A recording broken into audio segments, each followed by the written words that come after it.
All right. Welcome, guys. Welcome to another episode of Extra Bytes. And we are already entering the end of May month, and we have already completed our 1 month of Extra Bytes a couple of episodes back. And so today we have one of the most energetic young man, Gary Randall. And if I have to talk something about him, I think it is very difficult to talk about somebody who's still a toddler, but full of excitement and full of energy. So he will tell his age very soon. But if I have to talk about him, so Gary is an award-winning professional photographer. He's an artist, he's a writer, he's a traveler, he's an adventure seeker. And when I was trying to look for a hobby to choose, I wanted to call up Gary to figure out, has he left anything for us? My hobby is photography. Who lives in the foothills of the south side of Mount Hood, Oregon. I live outside of Portland, Oregon, up near Mount Hood. So I live out in the forest. So fantastic. So instead of talking about him, there is, I found one interesting testimonial from a client of his. So let me read that out. With a background that includes travel since a child, military service, college, journeyman, industrial experience, business experience, and a love for what he does, Gary Randall has the experience and wisdom of a lifetime of enthusiastic hard work and adventure. Gary has been a full-time professional fine art photographer for over 20 years and has honed his skills to a fine point. His worldwide reputation is well-deserved. Don't hesitate to consider Gary for any project you may be working on. You won't regret it. And let me be honest, we are not regretting it a bit. And thank you, Gary, for accepting our invite and to join us on this session.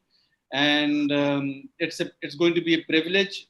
We have also proud panelists like in the name of Prakash, we have Himadri, we have Sandeep Mathur, we have Som, and we have Atanu.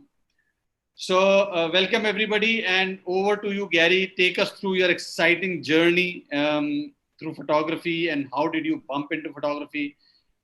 How did you get started, and what challenges you faced, and how do you maintain so much of energy?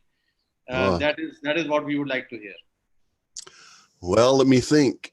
You had mentioned that I've got a background in industry. I worked for quite a while as in the pulp and paper industry in paper mills. And so I actually worked my way up from the basement into engineering through becoming a computer-aided draftsman. Well, I actually started drafting in the beginning with vellum and graphite, pencil and paper, but I got to a point in my life where that let me down. The career let me down. I had gotten to a point where I had gone through a divorce. My brother had passed away, and then my dad passed away, and all this happened within a matter of about 4 years. So it took a few more years to have my children get out on their own. I have 2 sons, and they're in their 30s now. They're almost the same age as me. And, you know, sometimes a person's life has to kind of fall apart before the decisions he probably should make on his own without his life falling apart are made. So I felt about the middle of my life that I was around 40 or so. I was pretty much a failure in what I thought was going to be a part of my life forever, including a pension and all this other stuff. All this stuff kind of went away. I found myself on my own, just me and my dog. And I've always been a hiker, and I've always been in the outdoors all my life. My father was also an outdoorsman, and so he raised my son and I that way. And it was easy being in Oregon to be able to just go out into the woods and the forest, and that was my playground. And so I've always just been in the outdoors. And so my first inclination was to just kind of try to forget about all the problems in my life, try to figure out if they're going to last forever, figure out if I wanted to keep doing what I was doing or if I wanted to change. Because if I was going to change, I needed to figure out what I wanted to do and do it soon. So I decided to pick up my camera because I was going to the American Southwest and hiking in some of the back canyons. I was a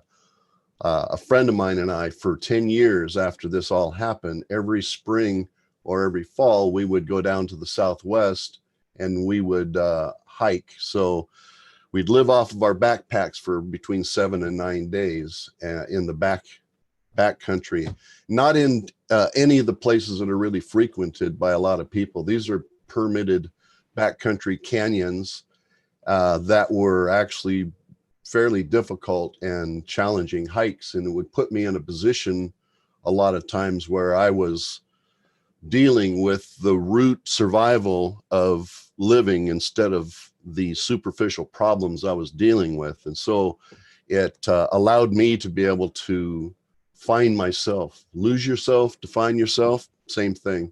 So I was coming back wishing that I could capture some of the beauty that I was seeing in the canyons, as well as the area around me. I have Mount Hood and I have the Columbia River Gorge within an hour from me, just very close. And so I was surrounded by this beauty. I've always been an artist at heart. I've always wanted to paint. I've been a dismal failure at painting. I was able to find myself again and my artistic value by my camera. I was in the Navy right out of high school, and the Navy bases all had what they called special services, and these special services provided recreation and activities for us. And I decided to go to the darkroom. I had a girlfriend at the time that was learning photography, and so I started going to the darkroom and learning from the white hairs, the old guys like I am now, and decided that I really enjoyed photography. Got out of it for a long time and raised a family, started a career, and decided to do something responsible instead of photography, but ended up being a photographer when it all came back around. And so it's been an amazing journey, and that's just what got me to where I'm at now. And the last 20 years have been pretty incredible. I can't believe they've gone by so quickly. And I've basically seen the digital photography, landscape photography industry grow from its beginning when it really wasn't a legitimate form, and film still hadn't really replaced it as far as a quality alternative. And so I've just seen some amazing changes in photography and the landscape photography over the last 20 years. So I've been doing it full time since I started back then, since I came out of the canyons and decided that this is what I was going to do. I've just been doing it every day ever since then. So this has just been my life. And so, yeah, that's about it, I guess. That's been a phenomenal journey because right from the word go, so you've been at it, you've been doing this, and doing it full time, no job. I think it is very, very remarkable. So when you started, and it's been quite a long journey. So any hiccups in between? Any time during this journey, did you ever feel that you've taken a wrong decision? even for a moment, that did that thought cross your mind? And if it did, then how did you still stay motivated?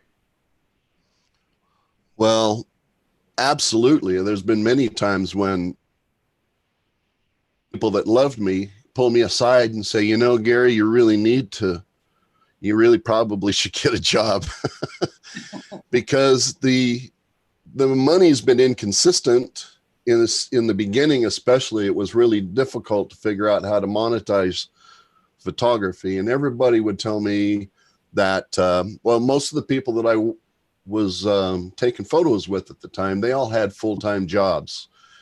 And so I decided that I needed a full-time job, but why couldn't photography be a full-time job? Even though my passion is landscape photography, I started picking up side jobs. I started learning other forms, methods of photography. I just immersed myself in photography. And so if you can do a job, if you have to do a job, why not make it photography? So I started doing weddings and portraiture and real estate, just about anything that I could do to try to bring jobs in.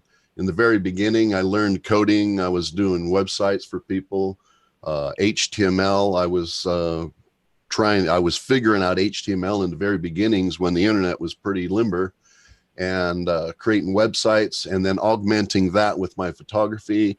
And so every day I'd wake up and I'd try to make it to the next day, if that makes any sense at all.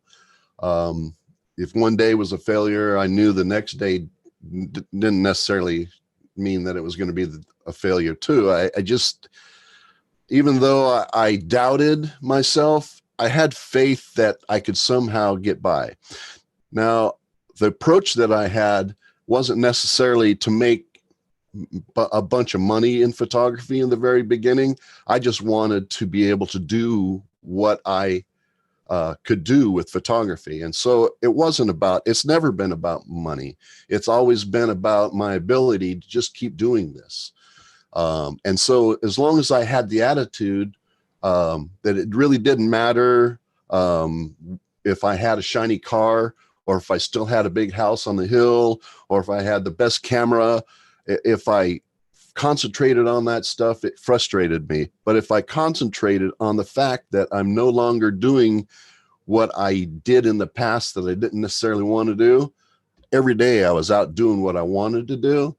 That typically would displace any kind of worry that I might have about photography. As far as sustaining me, okay, the beauty of having and then all of a sudden finding yourself without is that you don't have a whole lot to lose at that point. And so when I stayed in this situation, I was very careful to make sure that I didn't increase my financial liabilities to a point to where I couldn't at least sustain myself. So in the very beginning, I was able to get myself into a very simple home. It's a very old double wide trailer that probably should have been bulldozed, but came in and I fixed it up. I made it weather tight and warm. And I've been living here ever since, mortgage free. So I haven't had a house payment. My Jeep is a 1993. I've hesitated to, even now with my business coming along, I've hesitated to go out and increase that liability just because I don't want to endanger the situation I have. So my focus at that point wasn't on the same things that I was focusing on back when I had my career in the real world. I was focusing more on the life that I wanted and the life that I wanted to lead. And when you take your mind off of that stuff and just start understanding how fortunate you are to live and do what it is that you want to do, I've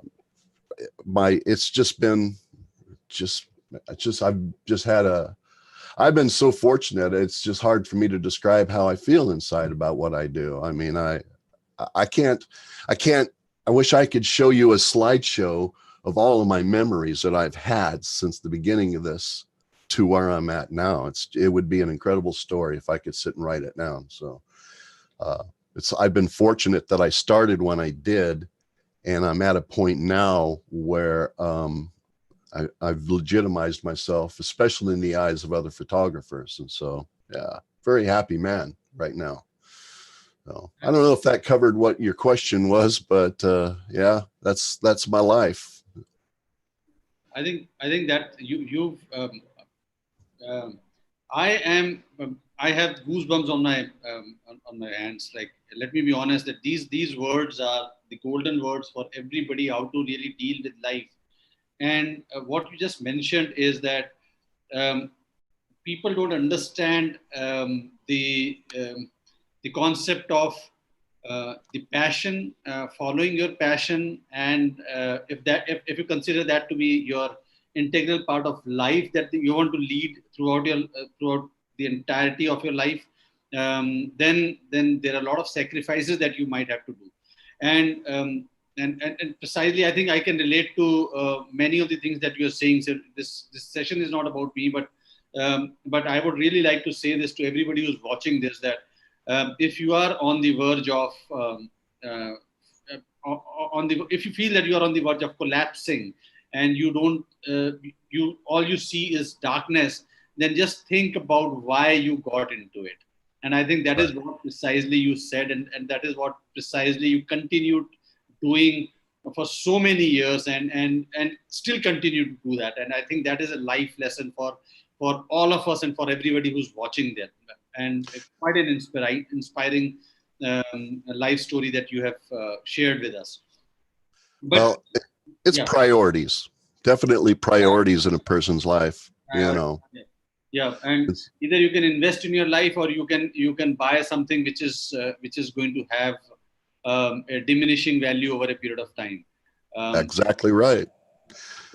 Depends upon. Yeah, I mean, your life changes, and what's important now isn't necessarily what's going to be important in a year or 10 years from now. And so there are certain things that are always going to be important to you. It doesn't matter when. And usually they usually have something to do with what your heart is telling you, not your mind. And so deep inside, your heart will tell you the truth, even though your mind is bouncing around, you know, and trying to grasp things that may be, that may not necessarily be long-term, and they'll be short-term. And so if you avoid that, and focus on the truths and what really, really matters and the things that really make you happy in the long term, then you can do this. And there's you know, a lot of people just aren't patient enough. A lot of people, like I said before, they have too much financial liability to be able to sustain that. And so I tell anybody that wants to do this, that just has decided that they want to start doing this, to first, they need to get a few things lined up in their lives first and take care of the things that need to be done, so that you can do the things that that you are going to do, that are those special things. I don't know how to say it. It's the experiences. It isn't what photography can provide you materialistically. It's what photography can do that touches other people that you come across in your life. And it doesn't matter if it's the person that's observing in your work or appreciating the aesthetic value of it, or if it's somebody that's searching and seeking for something in their own life that photography has provided, much in the same way that photography has provided for me. And I've been able to use my experience to be able to touch so many people in the last 20 years, especially in the last 10 years. It's just incredible for me to even realize that I'm just some dumb guy with a camera. I'm going out and I'm doing nothing more than capturing the beauty of the world around us and trying to present it in the most beautiful way that I can. It just touches people's hearts. It really does. And I seem to have a narrative in my life that a lot of people can relate to. So I'm not seen as some guy that's famous, untouchable. I'm Gary.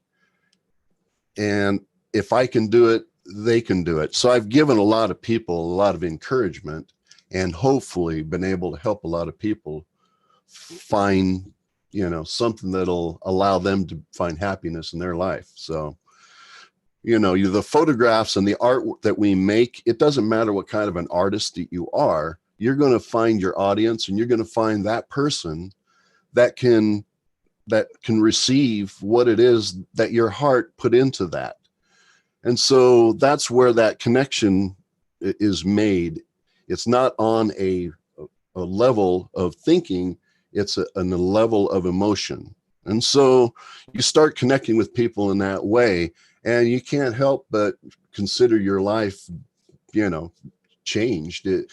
It's just a realization that you're touching other people and making their lives better. I mean, it's just an amazing thought to even think, and so, yeah, my life is filled with that almost every day. It's pretty incredible. So, yeah. That's truly incredible, Gary. And I'm sure that we will continue to get back to this kind of this live during this session. But right now, I think it's the time for us to really get ourselves immersed into your wonderful set of images that you had to share, and maybe stories behind that. And so just take us through that journey, and then we certainly will talk about what you just shared in bits and pieces in between the session. Well, let's take a look at some photos. How's that sound? Let me start back here a little bit. Now, I didn't share any kind of presentation because whenever I share a presentation, I never stay on track with my presentation.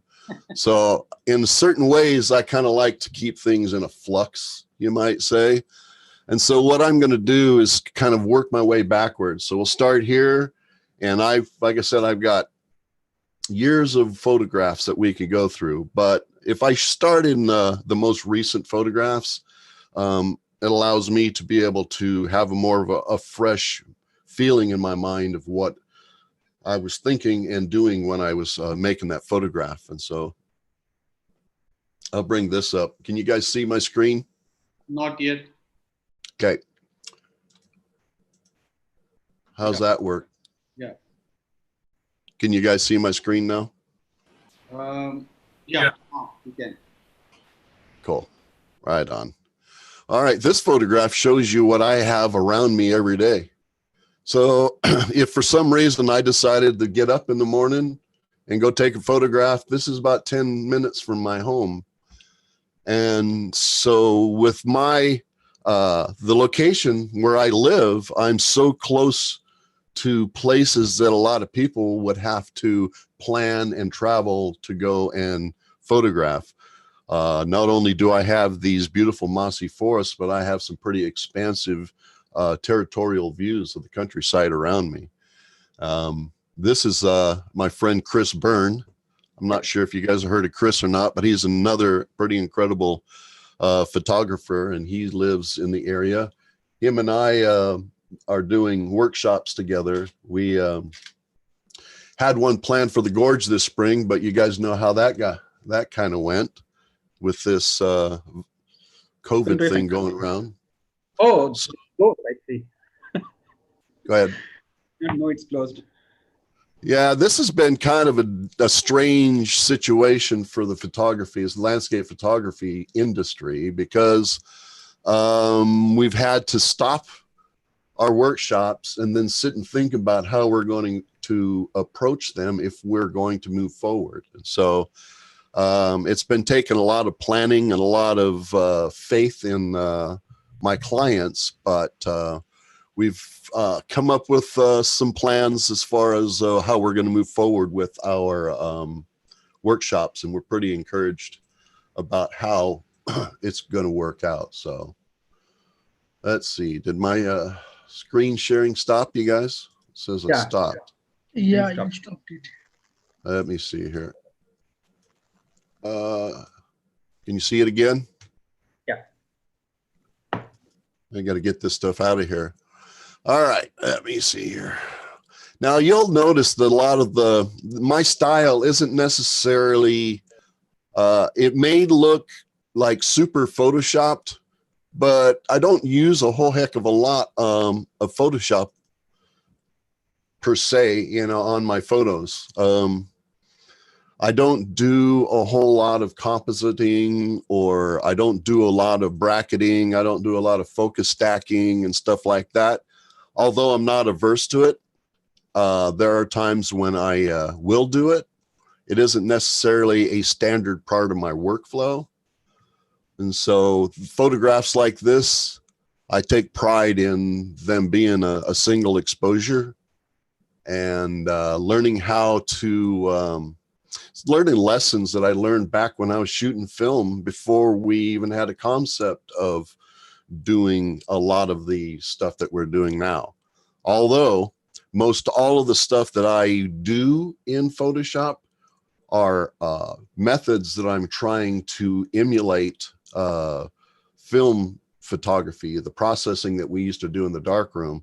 So I'm not averse to bracketing and blending if I need to, or dodging and burning, stuff like that. So if there's a darkroom technique of some sort, then I'm usually all on board.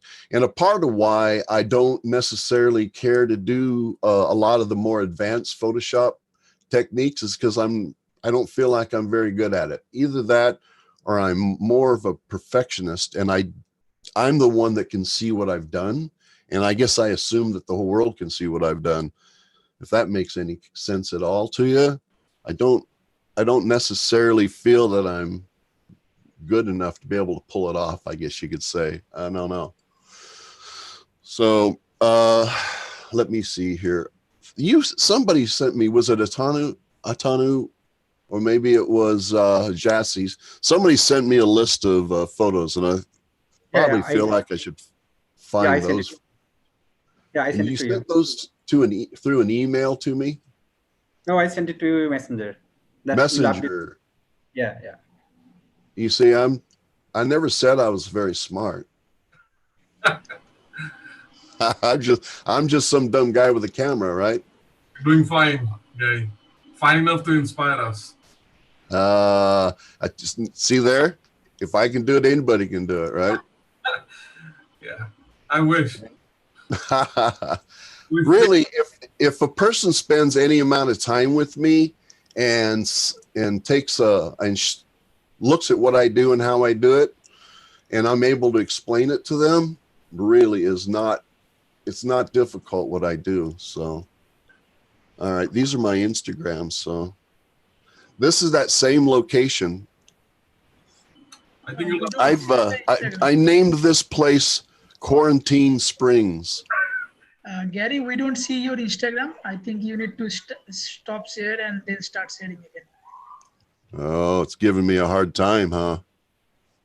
Yeah. How's maybe- this? Can you see it now? Yeah. Okay. This is my Instagram because Atanu sent me some links to some of the photos. So I'm going to go through these first, okay? And then if we need to find some other examples, we can do that too. And of course, Instagram's going to crop these darn things for me, and I hate that. That's the one thing about Instagram that I don't really care much about. And I don't have a lot of faith that I'm still sharing the screen that I'm on here, but So it's all good. Now we are okay, all good. All right. Okay. So let me get back here, get this down over here. All right. This one here is a pretty incredible location because it's right next to the road. It's seriously right next to the road. So I park right below here and I walk up this little area here and I take these photographs. A lot of people can hardly believe that that's the case, but it's true. And so I tell people they don't necessarily have to be an intrepid explorer to be able to go out and get photographs. As a matter of fact, I kind of shy away from going to the places where a lot of people go to try to get the same photograph. I tell people you should be able to look out the window of your, well, of course I live in the forest, so I have a beautiful view out my window, but a person should be able to go to a landscape that is just any landscape at all and be able to look into that landscape and be able to find something that will allow you to create a beautiful photograph. So even if it's an abstract, or if you're taking a small part of that landscape, or, you know, somehow separating it, somehow you'll be able to find some sort of an artistic photograph. And I've got some that I could probably show you that are just exactly that same way. They're mostly abstracts or intimate landscape scenes is what I call them. So this next one here is Oneonta Gorge, and this is really a good one that is will represent the Columbia River Gorge. This is within an hour from my home. So you What's need that? to paste that. We don't see your Oneonta Gorge again photo again. So you might want to paste that same URL in this window so we can see that. Just paste the web address on this. It keeps clicking off on me here. So can you see it now? No, no. So, like Atanu said, just copy the URL where you're seeing the Oneonta Gorge, and then paste it where we are seeing the. Yes, Yeah. now it shows up. We're good. Yeah, thank you. All right. You guys, you should have figured you're going to struggle with me today. I'm enjoying this. This is the real deal here. So, can you guys see the Oneonta Gorge photo now? Yeah. Yeah. Okay. I liked, and see this photograph was taken a few years ago, and in the meantime, this place has been discovered by the masses, the Instagram masses, invaded by a horde of people. And then 3 years ago, we had the Eagle Creek fire that went through the Columbia River Gorge. And a young man, a child, was playing with firecrackers out in one of the most beautiful places in the world and set the place on fire. And it absolutely just devastated that area. And this is an area that was devastated. You can see that this is a very deep canyon. It's a slot canyon. And up above, a lot of landslides and rocks and trees and everything have cut loose and filled in this area quite a bit since that fire. It's still closed off, so I haven't even heard of anybody going in and assessing the damage. But this place right now is off limits, and I'm not sure when we'll be able to get back in there. So this is a very unique location.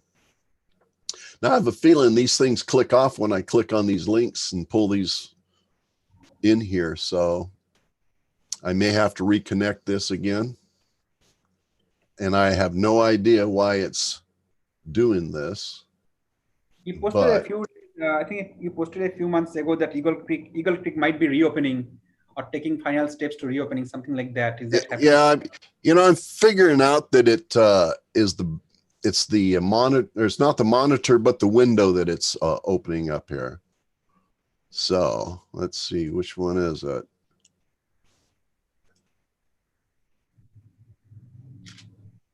Is it showing the? This will be fine as long as we don't get frustrated, right, guys? Yeah. All right. This is a very good example of what I was talking about as far as taking a very small part of the scene and creating a landscape photo out of it. This will tell a story that a wider photograph wouldn't necessarily tell. And so this photograph looks like it's some vast hills with some valleys and stuff coming down, but this area really encompasses only maybe about 6 feet wide, maybe 4 or 5 feet tall. So this is just some mud kind of some mounds of mud that have eroded away. And this is over in Central Oregon in the Painted Hills. Oh, all right. Let's see if I keep this window up here and I go to my messenger, maybe we can find a way to go to the next one without disconnecting.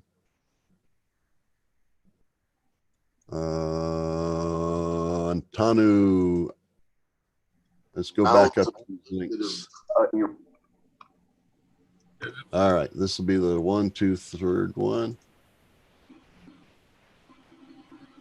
Aha, you guys can still see, right? Yes. Yep. All right, on. Maybe I'm going to be smarter than this computer after all. All right. Here's another one here. Now this photograph here is that's over in Hood River, and that's the lavender fields. And I kind of pride myself in taking a few photographs that aren't necessarily common, and then all of a sudden having it show up on Instagram and Facebook and all this stuff. It's like I go out and I'll find these photographs, and a lot of times I'll post them up on the internet next week or the week after that. I'll just see all kinds of them. Same composition and everything. This particular photograph was one that there had been lavender fields with Mount Hood in the background, but they were taken more towards Portland and Oregon City. So when I posted this one, it was such a unique view that it really attracted a lot of attention. What I enjoyed the most about this photograph is that very few people have been able to really nail this comp, because everybody gets really close to this lavender to try to get it into the foreground. And then that kind of messes with your hyperfocal distance. The background becomes blurred. They're using an ultra wide angle lens, so the mountain is small, the foreground is big. And so in this particular case, a method that I like to use is, instead of getting close, I stood back probably about maybe 15 or 20 yards and used my zoom lens. I zoomed in, was able to compress the background, made the mountain larger, and it made my focusing a lot easier. I was able to get the focus from the front to back without having to worry about compositing or focus stacking or anything. So sat and thought about this composition for quite a while, and lined this row with this house, this little shed here, and the mountain to create this flow from the front to back. So I really am proud of this photograph. It's one of my favorites. I really like it. Yeah, and it was pretty popular. Yeah, one of ours too. One of mine too, from you. Thank you. Yeah, I can show you where this is. You guys get out here. Yeah. I know about this one. Do you? After seeing it up, I literally farmed the whole Google map to find out where these locations and reached out there, but right now it's not yet. Lavender City is not. It would have saved you a lot of trouble if you would have just given me a call, Tanu. I like to explore. See, that's the easy way. I know. Just like you, I like to explore. Well, let me see here. The next one here, we'll buzz through these first. Now, this is the Painted Hills in Central Oregon. The same place that I took this one at. Believe it or not. Very, not the exact place, but the same place. Just down around down the road, around the corner, you can get closer to the earth that this place has. It's a pretty incredible place. If you haven't been to the Painted Hills, it's certainly one of my places. Now, the composition on this one here is one where once you get done taking the wide angle territorial views that everybody else has, you start sitting and thinking to yourself, how can I create a unique photograph? And so that's when you get out your 70 to 200 instead of your 24 to 70. And you certainly are not shooting wide angle here, because everything would be really small. And then you start pulling out little details of the area and patterns in the hillsides and stuff. And there's been many times when I'll just isolate a small area of these hills. And for this particular photograph, I kept a foreground in to try to give it some sort of scale or a sense of scale. So you can see the sagebrush and the bushes and stuff down below. And I think it kind of gives it some sort of perspective. So if you guys have any questions about these as I go through these, just let me know. Yeah, I can just move ahead. We'll ask. Oh. Now this is another one that's just up from my house. See, this is, I've been to some pretty amazing places. I've been to Europe. I've been to Alaska. I've been to the Southwest. I've been all over the place. But the photographs that I take around my home here seem to be the most impactful and the ones that I get the most attention from. And I'm not sure if it's familiarity allows me to be able to interpret these areas better or what, but this trailhead is about maybe 15 minutes up the road from my house. And this is Ramona Falls. Now, Ramona Falls is quite a substantial waterfall, and it falls down over these chunks of basalt, this columnar basalt, and it comes down on these, and it goes down in tiers. And this particular waterfall, you can let your imagination run free, and these kind of look like maybe hooded figures that are walking away from you or something, But this is a really fun place to go and photograph because you can use your imagination to be able to create some semi-abstract landscape photographs with it. So the light plays with the mist coming down over the rocks, the water coming down over the rocks. It's just one of these places that it's just so much fun to sit there and come away with maybe 100 different photographs of the same thing, but each one being a little bit different, and there'll be one that's going to be the most unique out of all of them. So this is the story behind this one. It's a pretty straightforward hike in about 3 miles or so. You sit there and have a peanut butter sandwich and sit and think about it for a while, and then take a series of photographs of this incredible waterfall. Oh, so Gary, go ahead. Gary, I think these small spots which are near your house, they would have hired you to be their professional photographer so that you can create the best images. And I think that is why you keep coming back to these spots and keep creating those wonderful images, soulful images. I think that could be the reason, probably. There certainly is a feeling of intimacy that I have with familiar areas, if that makes sense. Yeah, it's certainly nothing. What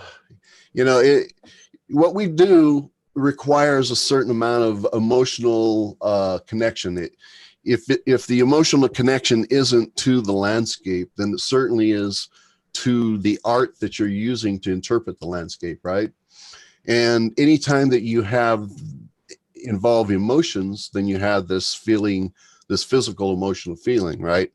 And so it's the same with humans. The humans that the closest and the most intimately, your family and your close friends, you're going to have more of an emotional connection to. And I think it is the same way with certain landscape or certain areas that I photograph. So that's a good point, Jassy. Now, one more thing that you have, till now, whatever images that you've shown, they are mostly either with, they're not extreme wide angle, at least not till now.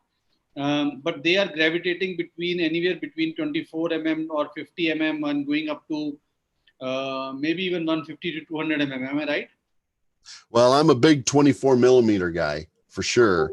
Okay. I do ultra wide angle photographs. Absolutely. As a matter of fact, let's see, let me bring this back up and I'll probably have to reshare my screen. But let's talk about this one for a moment. Here, let me new So share. you can click the image over here, right? On this monitor. Right now, the one you're sharing. How's that? Can you see it now? Yes, we can. The vertical photo Yes. here. Yes. This is taken at 20 millimeter. I don't usually use like a ultra wide angle zoom. I have a 20 millimeter prime lens. Sitting right here on my desk. As a matter of fact, it's just a cute little. I don't know if you can see it or not. Just a cute little 20 millimeter prime, and I take most of my ultra wide angle photographs with it. My deal with my ultra wide angle lenses is that I may be using an ultra wide angle lens, but it won't look like it. So if you look at this one, you may think that this could have been taken maybe at even 35 millimeter, but I like to get close to, I like to get close to these scenes. And so I wasn't standing back at all. I was immersed in within the scene itself. So I wasn't separated from it. I literally was in the river amongst this. As a matter of fact, I was with two photographers that we stood there and looked at this scene first, and neither photographer took off and went in. And I'm not saying anything bad about these two photographers. Are very good friends of mine. Okay. It's just that people don't see things the same. One person might see something other people may not see. They stood there and they looked at this dead forest. This was in the wintertime before spring came here. There was no leaves on the trees. The moss was yellow. It wasn't green. It just was really not appealing in a wide view. But if you went inside of it, cut away all of the forest, the dead forest and everything, and just isolated a small scene in this vast forest and separated it into one photograph, you end up with something like this. So the other two photographers stood there and went, we're just not feeling it.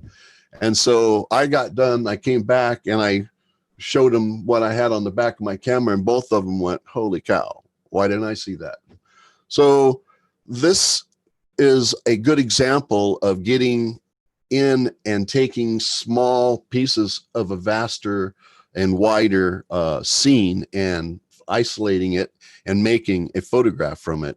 And this is an ultra wide angle photograph at 20 millimeters. So yeah. One question here, Gary. Do you mean to say that you use this 20 millimeter or 24 whatever this focal length range is, to probably cut out that distractions that you usually see when you are looking without the viewfinder, without the camera, with your naked eyes, or even with your wide angle lens attached to it? And that is how you are able to create such intimate compositions. Well, if you were to take the ultra wide angle lens and just look through it, you're not going to necessarily look right at the comp that you would end up with. You're going to end up seeing a lot more. And of course, a lot of times what makes the photograph the most impactful is what you leave out, not necessarily what you include. Yeah. You include maybe 3 elements out of a forest with 1 million elements. And the more simple the composition is, from my experience, the more impactful the photograph is. And so even though I may be using an ultra wide angle lens, I'm not necessarily shooting it in a wide angle. I'm going to get closer and I'm going to try to include less in a lens that is typically used to include more. Does that make sense at all? Yeah. No, I think yes. For me, yes. I think probably for the benefit of everybody who's watching this, what you mean to say is that a couple of millimeters wider, and probably you might forcefully include some elements which might start ruining this kind of composition. Well, in a forest scene like this, especially, there's so much business going on. There's so much busyness going on that it won't allow the viewer to be able to focus in on what's most important. Their eyes are going to be trying to dart around, trying to figure out what it is that you're trying to show them. And so it's just really important in my style of composition to try to eliminate as much as I can from the photograph and concentrate on what's the most important in the photograph. And in this particular case, the lead in that the creek causes, all right, into the light, into the background back here. This is the story. This is the story of moving into that scene and noticing this glowing forest, this backlit forest, okay?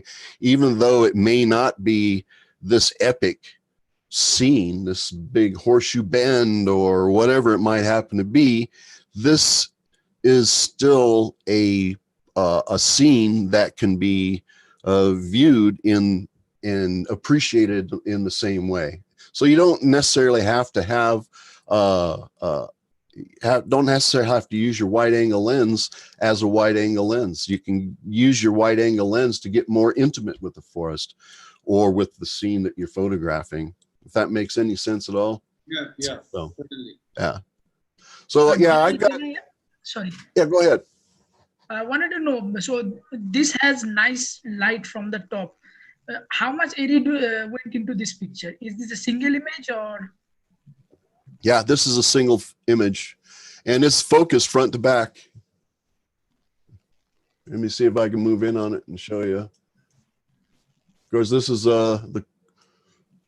this isn't my high res version, you know, but you can see that it's in focus all the way from the front to the back. And I shoot with my histogram.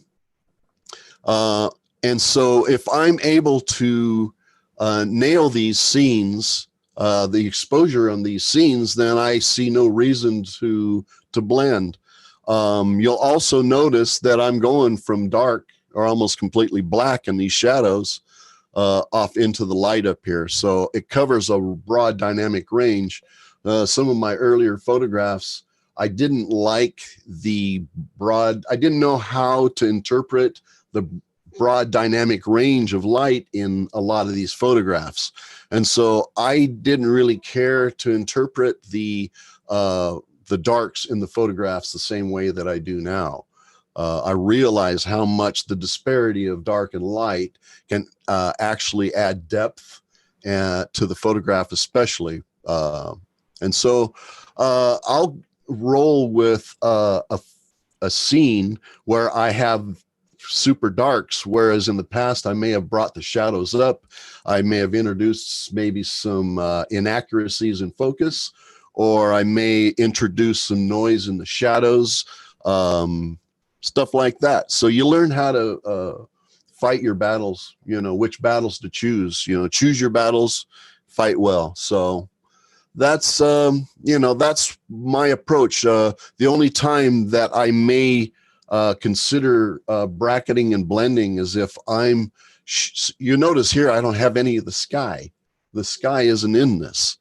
Yes. And so that really reduces the amount of dynamic range that you have in that photograph. And I can give you one story that I like to tell. I had a client at Multnomah Falls, and we were talking about histograms and trying to get the right exposure and using your light meter and just the basics of exposure. And I had, you know, a group of people there. I had one fella that I was watching, and I could see him getting frustrated. So I walked over to him and I asked him, you know, what he was being challenged by. And he goes, there was just impossible for me to get this histogram. He said, the sky is all blown out, and the bottom is dark, or if I balance the darks in the bottom, the sky, you know, I mean, the sky's blown out, and, you know, if I get the sky, then the dark at the bottom is too dark. And I'm going, well, consider this, move your camera down and maybe zoom in a little bit, and don't even include the sky in there. you can go in and you use the top of the frame to bring the waterfall in without having the sky in there. I said, just give that a whirl and tell me how you do. And just a couple minutes later, I walked back over there and I said, well, how'd you do? And he goes, why didn't I think of that? You know? So once he cut out the part of the scene that was challenging him, which was the bright sky, he was able to nail a decent histogram and he was a much happier man. So this particular case, in this shot here, I don't have that sky in there. And just above these trees, the sky was up there. So yeah, did that answer your question, Prakash? Yes, it does. Thank you. Gary, you mentioned, you showed us that this image is very, very sharp. So what method do you employ to get a sharp image? Do you use the focal, do you calculate the focal, hyperfocal distance, or how do you decide that? Yeah, I tell people you don't have to sit and compute hyperfocal distance when you're out in the field. I tell people that if I have to know and apply mathematics to my photography, I'll be a C- photographer. So you can understand the basics and the math behind the optics and how the mechanics of the camera even work.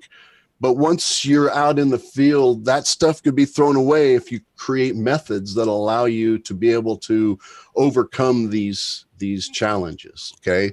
And so the way I focus is that I make sure that I try to make sure that I'm there at a time where I can stop down to a decent aperture to allow me to be able to get a good sharp depth of field. Okay. A lot of times you have to open your aperture up to a point to where you're not getting that depth of field, but that's typically on a day where you have the flowers bouncing around and you got a wind and stuff. And on those particular days, there are times when I'll just pack it in and I'll show up on another day. And, you know, a lot of times if you're only going to be at that location one time, you don't have that ability to be able to do that. But I try my best to be there when the conditions are right. It's the same with light, wind, light, all of this stuff are components that you use to make your photograph that you have no control over. So getting back to focus, I'll stop down to try to maximize my depth of focus the best I can. And that at that point, my method is to focus out to infinity with my live view on if I can do it. If not, I'll try to peep through my viewfinder, but I'll rack it out to infinity, which makes my foreground out of focus. And then I will slowly bring it back from infinity until the foreground just comes into focus. And so at that point, you've pushed your depth of field out. This is my brain thinking, okay? So I've pushed my depth of field out as far as it'll go and then pulled it back to where it's just including what needs to be in focus in my foreground. Of course, how close you get to your foreground has a lot to do with it. And if you remember what I said about the lavender field, instead of being very close to it, I went back and then I focused into it. And if you understand hyperfocal distance, then that plays into those calculations, right? So understanding hyperfocal distance is something that everybody should try to grasp the concept of it, but it isn't necessarily one where you have to pull your app out or your calculator out and try to calculate all this stuff. Just use a caveman method like I do. Rack it to infinity, stop down as far as you can, and then bring your foreground into focus and stop. It seems pretty simple to me, and it seems to work with my photographs. So does that help? Yep. So you are zooming into your LCD screen, and you're watching your foreground, and you're watching your foreground, and then well, an acceptable compromise. You know, Sandeep, think of this. If you have a photograph that's up on the wall, and you have somebody that's going to walk up to it and take a look at it. We're talking about a physical photograph on the wall. And once I got out of the the world of virtual photography where you just posted it up online and started printing my photos, especially some of the larger photos that I've done in the past. And I've done them that are like 8 feet wide, 5 feet tall.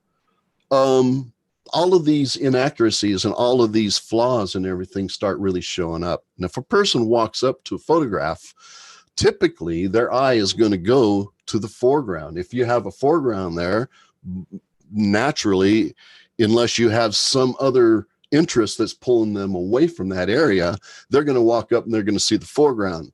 And the foreground should be, or at least the first thing they look at in my mind, should be in focus. Okay.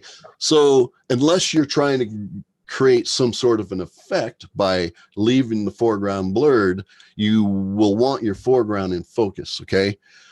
Now, with the foreground in focus, even if you are sacrificing a little bit of clarity in the background, you can justify it by understanding that clarity against a more soft background actually gives the viewer a feeling of depth, okay? Yep.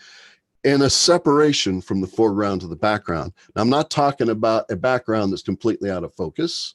I'm just talking about one where there's a little bit of separation, okay? Yep. I'm fine with that. These hyper sharp focal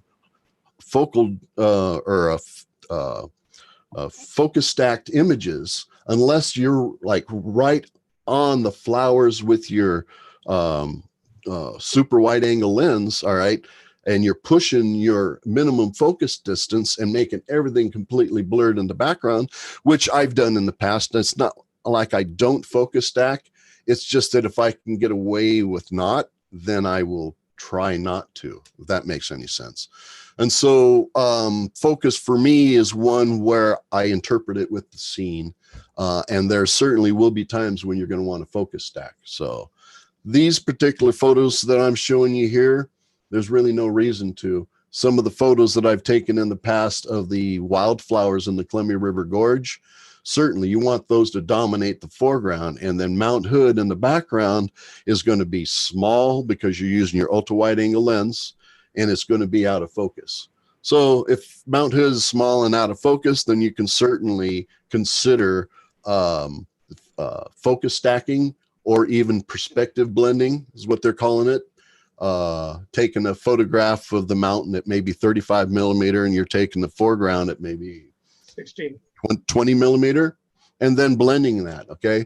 And this is, this is an acceptable method in digital photography nowadays.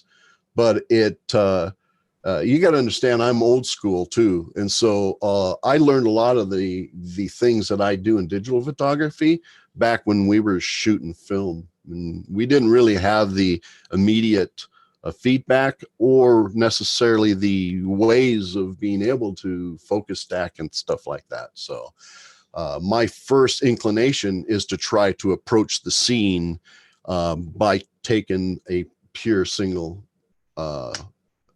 exposure photograph. So that I approach my focus the same way.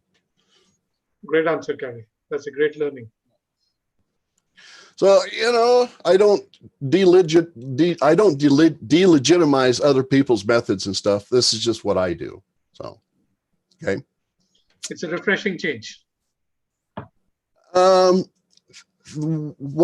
This is what hasn't changed in photography. What's changed in photography is all of the other advanced processing techniques and stuff. So in a certain way, a person could say that I haven't really advanced with technology, even though I have. I know how to do all this stuff, but my approach hasn't changed. So, okay. Yeah. All right. I'm going to admit to something here. I'm going to have to go and get rid of a little bit of coffee, but it'll only take me a minute. Can I do that? Yeah, sure. Hold on a second. I think, guys, what he's saying is amazing. And if we really look at this image, what do you say, Prakash or Som or Sandeep, Atanu, and even Himadri? I feel that this image is working because he has used light as a compositional element here, because if there was no use of proper light, I think this image would have been dead. I think No, the most important part of the light is that in the foreground it is dark. Yeah, And as you move to the background, then it is well lit, and that is creating such a nice depth in the image. It forces you to look deep into the image. Yeah, I really love the light from the top. It gives a nice touch to the image. Thank you for that, guys. I can relax a little bit more now. All right, let me see. Where was I? Is this one we've seen? Yeah, we already saw that one. And this one. You may need to share the screen again with the Instagram tab. No, he can just pull it out here on this screen. Yeah, yeah. I think I got it figured out now. It took me a few minutes to figure out how to keep the screen up and get it to share. So, all right, let's see that one. I want to bring these up outside of there too. That is this year here.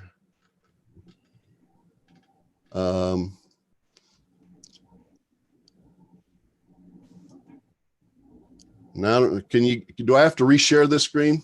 Yeah. Yeah, I do. Okay, Yes. hold on. There's some moss from around my home. The next one that you guys asked me about is, wow, it was longer than I thought, this one here. So let me make sure I'm sharing the screen, share. All right, this is the next one. Can you guys see it? Yeah. Yeah. Yeah, this is Panther Creek. This is over on the other side of the Columbia River in Washington. Okay. it's one of my favorites. Well, you'll notice one thing about these photographs is that Mine there's as not well. Yeah. there's not a whole lot of depth in this. And this is another one where I'm actually kind of taking a part of a larger scene and simplifying it. You know, most all of these photographs that Atanu asked about on here used this method of actually, you know, taking a smaller part of a greater scene and displaying it, right? So in a photograph like this, it's really easy to nail your focus because it's really not that deep. And I would use the same method that I would use in any other situation. I would take it all the way out and I bring it into my foreground is in focus and then call it good. And this particular area has been closed off. All of this moss that's down in this whole area started getting mashed down by photographers going down in here.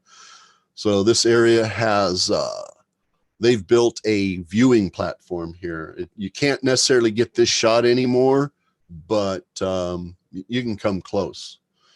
So this is such a special waterfall. And this area over here to the right typically isn't flowing like this.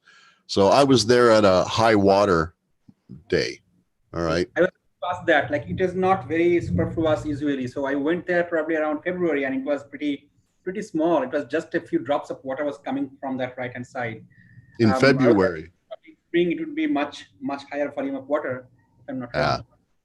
Well, you missed it by maybe 2 months. If you would have waited until the spring thaw and the springtime when the water's pouring down or the rain's pouring down, I mean, we just had like a week of rain. Where are you at now, Atanu? Are you here in the Northwest? Yeah, I'm at Portland. You're in Portland, right? That's what I thought. We need to get together more often. You're just down the road from me. Definitely, yes. So, you know, we've had a lot of rain here in the last week or so. So, yeah. So this is a really ripe waterfall. Gary, I do have a question around Panther Creek. You know, very rarely do I see people actually shooting it. You know, like though, you know, Oregon and the Washington State have a huge concentration of the A-listers in photography, right, including yourself. I mean, this is probably the only time somebody from Oregon has actually put up a shot of Panther Creek.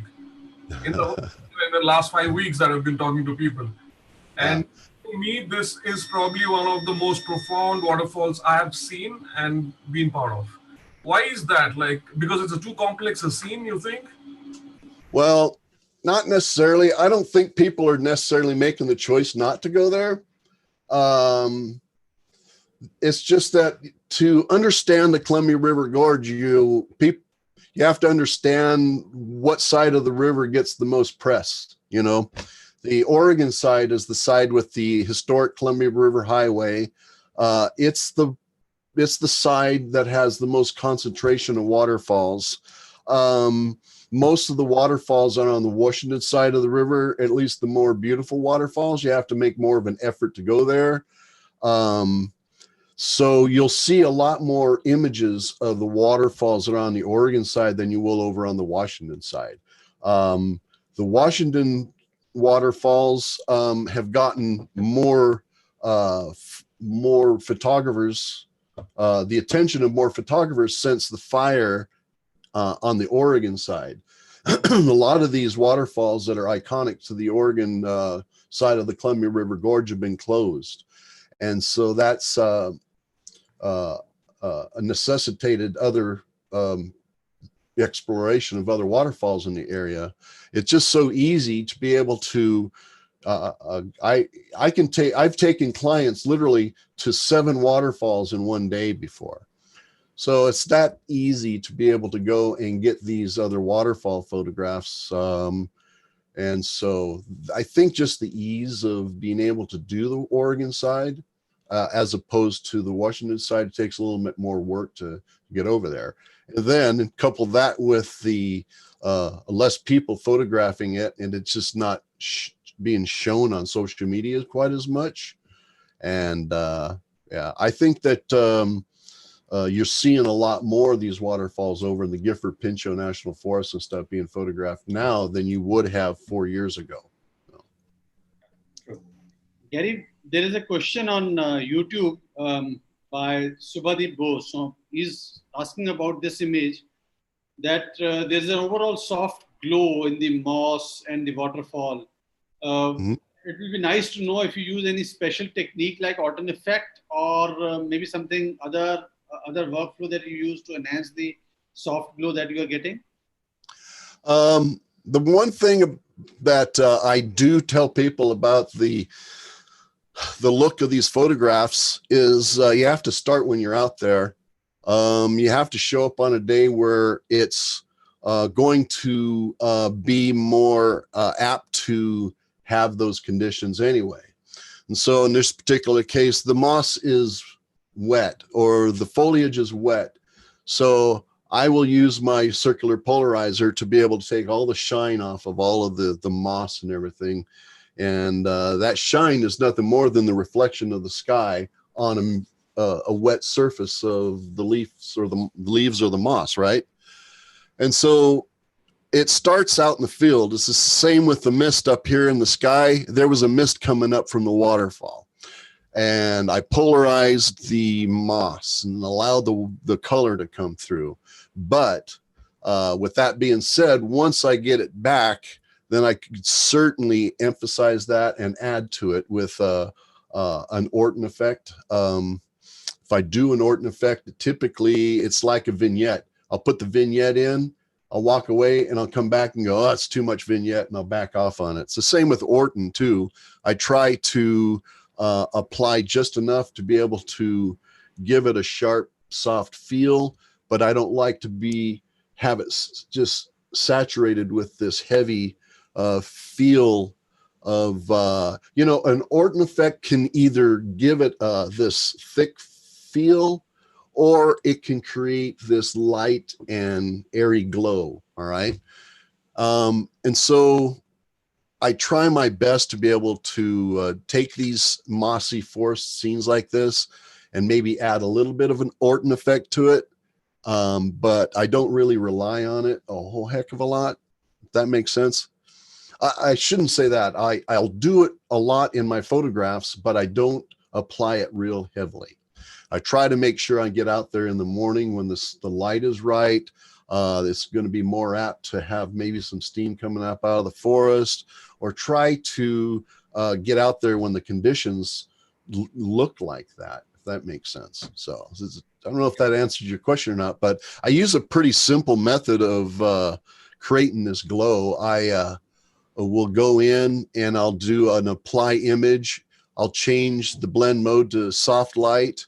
And then I'll go in and do a Gaussian blur, and that will give the lights, the highlights, a little bit of a more of a glow in there. But it's really a pretty simple method, you know. You can also go in and use a screen blend mode, and if it's a darker scene, and it'll make it more bright and make the highlights pop. So I tell people to discover apply image and learn how to apply different blend modes and stuff. Those are two different things that I use quite a bit in my processing. So yeah. Great answer, Gary. Now I have an extension to that question. You've said that you would want to click it almost the same way and then probably enhance it. Now, let us say there's a situation that you don't have that kind of luxury available with you, that you can go again to the same place when the light and all the conditions are perfect. You're traveling and you have to move on to a different place tomorrow, and what you have is right now. And the scene that is right now in front of you is so awesome that you would want to click it, but it is sans all those glows and all those misty feel and all those beautiful light. Would you still click and go back to your post-processing table and maybe apply those, or you would click it only for your record, or you would not even click it? No, you know, landscape photography isn't always about being there when everything is just right.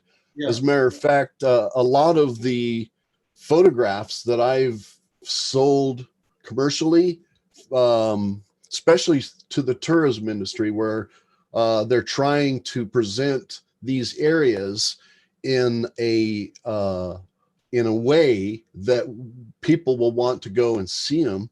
Most all of the photographs I've sold have been blue sky photographs taken during the middle of the daytime. So what we hope for and wish for in a photograph isn't necessarily what we're given.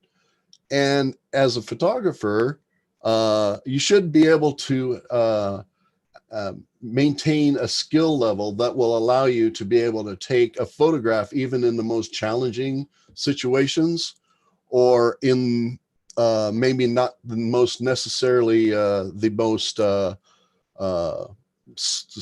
most beautiful times. It's how we as photographers or artists interpret it. So I don't really necessarily look at it as a go or no go situation.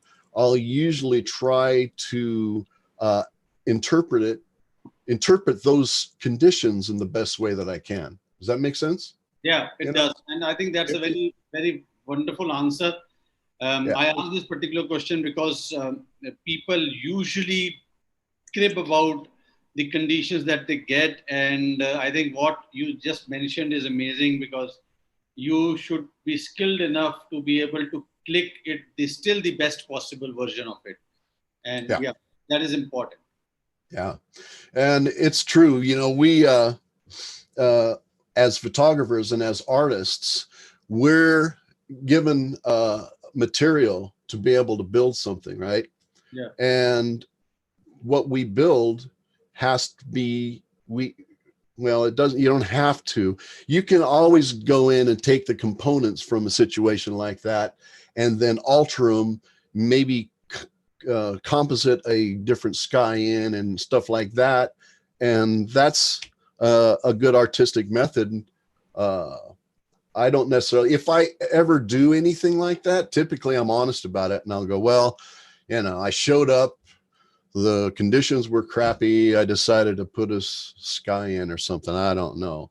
But there's certainly nothing stopping a person from taking and interpreting it differently in an artistic way and post-processing afterwards. But that's typically not my method. Typically, if I'm going to go to a place, I can only be there during the middle of the day for some reason.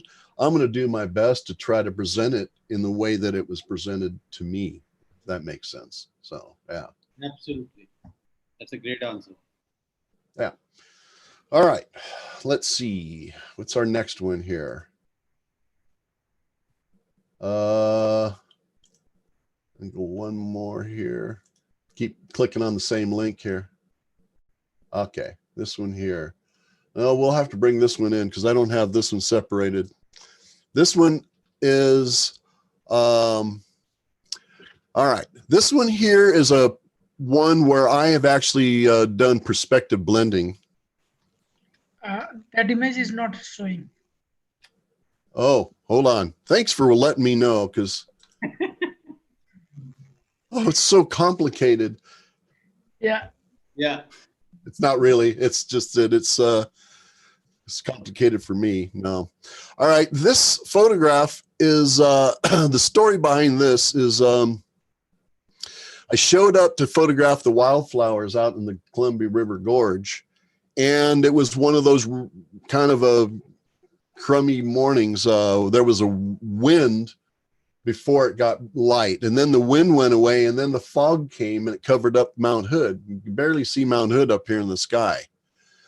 And so in this particular, no, I take it back. This one isn't perspective blended. Because I don't have a foreground in it. This one's a couple years old. This one's 2017. This is one where I was trying to kind of emulate the sweeping hills of maybe the Palouse, and Mount Hood was just barely poking its head out up here in the clouds. And so I probably shot this one out there a ways, at least 70 millimeter, because I'm sure I used my 70 to 200 on this photograph. But the ones that I did perspective blend or blend the background into, where I had a real close foreground, it was really easy to do because of this fog layer here. You see this layer of fog? Yeah. It allowed a really easy place to blend that background with the foreground. So I do have some from this morning where I was up close to the flowers in the foreground and had to blend that mountain into the background because it was small and out of focus. So, but in my mind, this is a fairly unremarkable photograph. You know, it's, and I think that the more I'm challenged with the photograph, the more I appreciate the photograph. And in my mind, this was nothing more than me taking my zoom lens and shooting out in an easily focusable situation and an easy situation to gather a solid histogram, a good exposure. So it was a really pretty easy photograph to take. It's just being there in the right conditions to get it. So. What did you miss that part? Like, why did you take this one, Gary? Pardon me? I missed that part. Like, why did you take this one? Where? Well, yeah. This was over at Dowell's Mountain on the Washington side of the Columbia River. So Dowell's Mountain Ranch, the Columbia Hills. Right. Yeah. It's really, really beautiful in the springtime with the balsam root and the lupin. The balsam root and the lupin bloom at the same time. Yeah. Absolutely incredible. Got some amazing photographs over there. Yeah, now seeing the trees at the bottom, then I can understand the locations. Yeah, I've been there just yesterday actually. Now this guy has been. You may have been down in that ditch shooting those trees at a sunrise. A lot of people like to shoot that scene. So yeah, definitely. Yeah. Pardon me. So yeah, let me see here. This is the same one. Amazing conditions. Gary, I of course love this image, but I like your words describing this image much more. They're just beautiful, beautiful lines. I just love being out there. Absolutely love just being out there. I love being out there before the sunrise. Even if I was just sitting there with a cup of coffee, just enjoying the ambiance of the area, you know, it's a bonus that I'm able to photograph this and interpret it in a way that's complementary to the images that I'm shooting. So, all right, I'm going to bring this one up now. And I have to share this one. All right. Wow. Now, this is I took this one over when the lava was still flowing out into the ocean over at Kalapana over in Hawaii. And I shot this, photographed this with my good friend, Bruce Omori. If you're not familiar with Bruce's work, you really should go check it out. It's Bruce, O-M-O-R-I, Omori, O-M-O-R-I. And this photograph has quite a story behind it. We met at about 2 o'clock in the morning and walked to, I don't know, maybe 4 or 5 miles, maybe 4 miles, 3.5, 4 miles, I'd say, across this undulating lava field out to this spot on the side of this cliff to where we can get a perspective of the lava flowing into the ocean. And when we got out there and set up, Bruce told me, he says, if you hear any or feel any movement or hear any kind of noise of any kind, he says, don't even worry about your camera. Just drop your camera and run that way. He said, it's the only way you may have a chance. This shelf that we were standing on fell into the ocean a week after I was there. So what happens is that as the lava flows into the ocean, it kind of explodes into sand. The sand goes down, and then the water and the waves come in and will actually wash it out from underneath, and then the weight of it will drop it down into the ocean. So this is a place where you're always kind of on edge, and you're in a place that's this amazingly, massively primordial fire. It's just this is like the creation of Earth right in front of your eyes, right? And so just the immensity and the intensity and this, how special this area was, stands on its own. And then if you add the danger and the beauty of it all, it just was a remarkable experience for me. And so this also, the lava has quit flowing into the ocean now. And so this kind of makes this photograph really unique. Now, I sat and photographed this for 3 or 4 hours. You notice it's dark here, but I photographed it all the way to bright sunshine, all the way through the sunrise.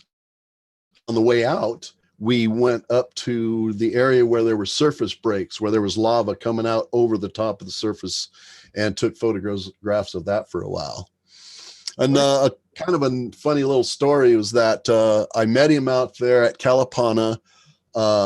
We get out of the car. I've got my backpack and my camera and my tripod on my shoulder. And he said, well, did you bring water? And I said, sure. And I brought my water bottle out. And he looked at me and he goes, you're going to need some more water. So he gets into the back of his pickup truck and he grabs these 2 big old things of water and stuffs one in my pack, and then the other one I held onto, I think. And then he said, he brings out an umbrella. And I'm thinking to myself, well, I don't know. It doesn't look like it's going to rain too much, but it ended up sprinkling a little bit. But I didn't think it was a whole lot. So I didn't really use my umbrella. The Hawaiian rain felt really good. It was just a beautiful, beautiful morning. And so that whole trip, I felt like this umbrella got in my way. It was a real pain to hold on to it and hold on to my tripod and stuff. But when we were hiking back, the sunshine was out and it became really hot. And the hotter it became, the muggier it became. And I started losing wind a little bit.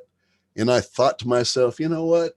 This umbrella is probably going to work really well right now. And I popped it out and I was blocking the sun with it, not the rain. And so Bruce he's a wise man. He's a really wise man. And he just, in very few words, he just looked at me and says, you'll want to take the umbrella. And so the whole time until I popped that umbrella out under that bright sunshine, I was lamenting the fact that I was carrying it, but I'm glad that I carried it afterwards. So yeah, beautiful. And I got some beautiful, beautiful photographs this morning.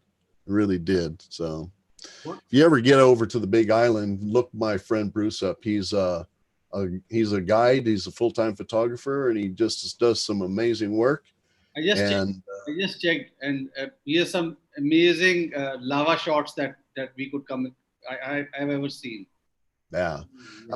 Another friend of mine over there, Tom Kulai, he does some amazing work as well. He, yeah, both of them guys are awesome, really good guys, and I really enjoy them. I really enjoy spending time shooting with them guys out there in the Big Island. I spent quite a bit of time over in the Hawaiian Islands when I was in the military, and I go back as much as I possibly can. I've got good friends on Oahu. I have real good friends on the Big Island. And so although I don't spend a lot of time on Oahu anymore, I spend as much time as I can on the Big Island. I was supposed to go back this April, but with this coronavirus, I wasn't able to get out of here and go over there. So yeah, hope to get back. Hawaii yet, but Hawaii is something that we need time to go. I mean, Big Island is really a fantastic one.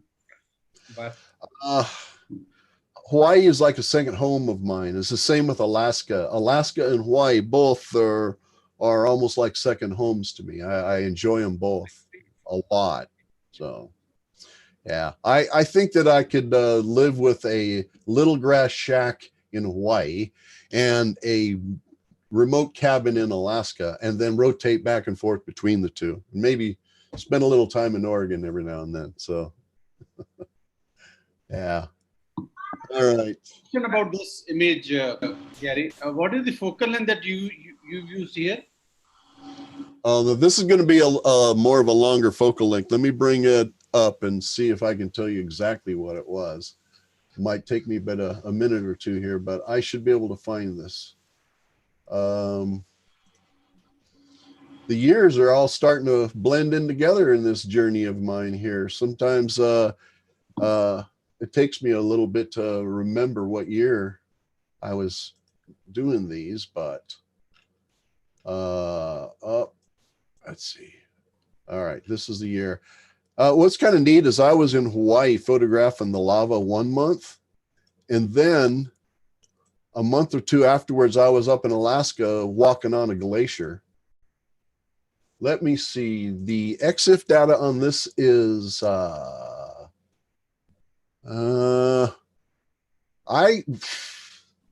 I'm blown away. I was using my 20mm lens on this, so I must have had to use that wide angle lens to be able to include everything in this scene. Let me check this one here too. This is 20mm. So yeah, that shows you how close I was to this lava. You could actually feel the heat from the lava. But yeah, that's a 20mm shot. Shot at f8. See, that is too close. Remember what I said earlier about getting your wide angle lens out and getting closer to it, right? Here, let me bring this one up. This was the same morning after the sun started coming out. Wow. Yeah. Here's a picture of Bruce. Yeah, I'm getting pretty good at this screen sharing, huh? Man. That's my brother Bruce. Let me see here. Oh, this one here is a good one too, from that very same morning. And that's without any kind of effect from the sunrise or anything. That was just the texture and the raw feeling and emotion of this amazing scene. Have you guys shot lava or anything yet? No, not yet. Oh, I wish. I tried when I was in Big Island. I tried probably 3-4 times, but it was raining so heavily. No helicopter did flew.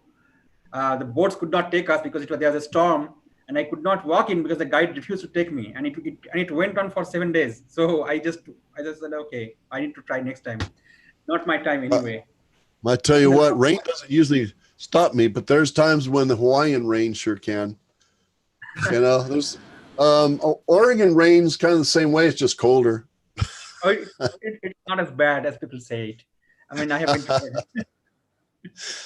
This is another photograph from that very same morning. This was you can see the lava coming in down here at the bottom, and this is the hukale. This is a traditional Hawaiian canoe, the two-masted canoe. This is they were building it the same way that the natives would build their big canoes, and they've actually sailed this around the world, and so it's a pretty famous vessel. And we're standing there photographing the lava ocean entry, and here it comes floating by. So I was able to get a photograph of it.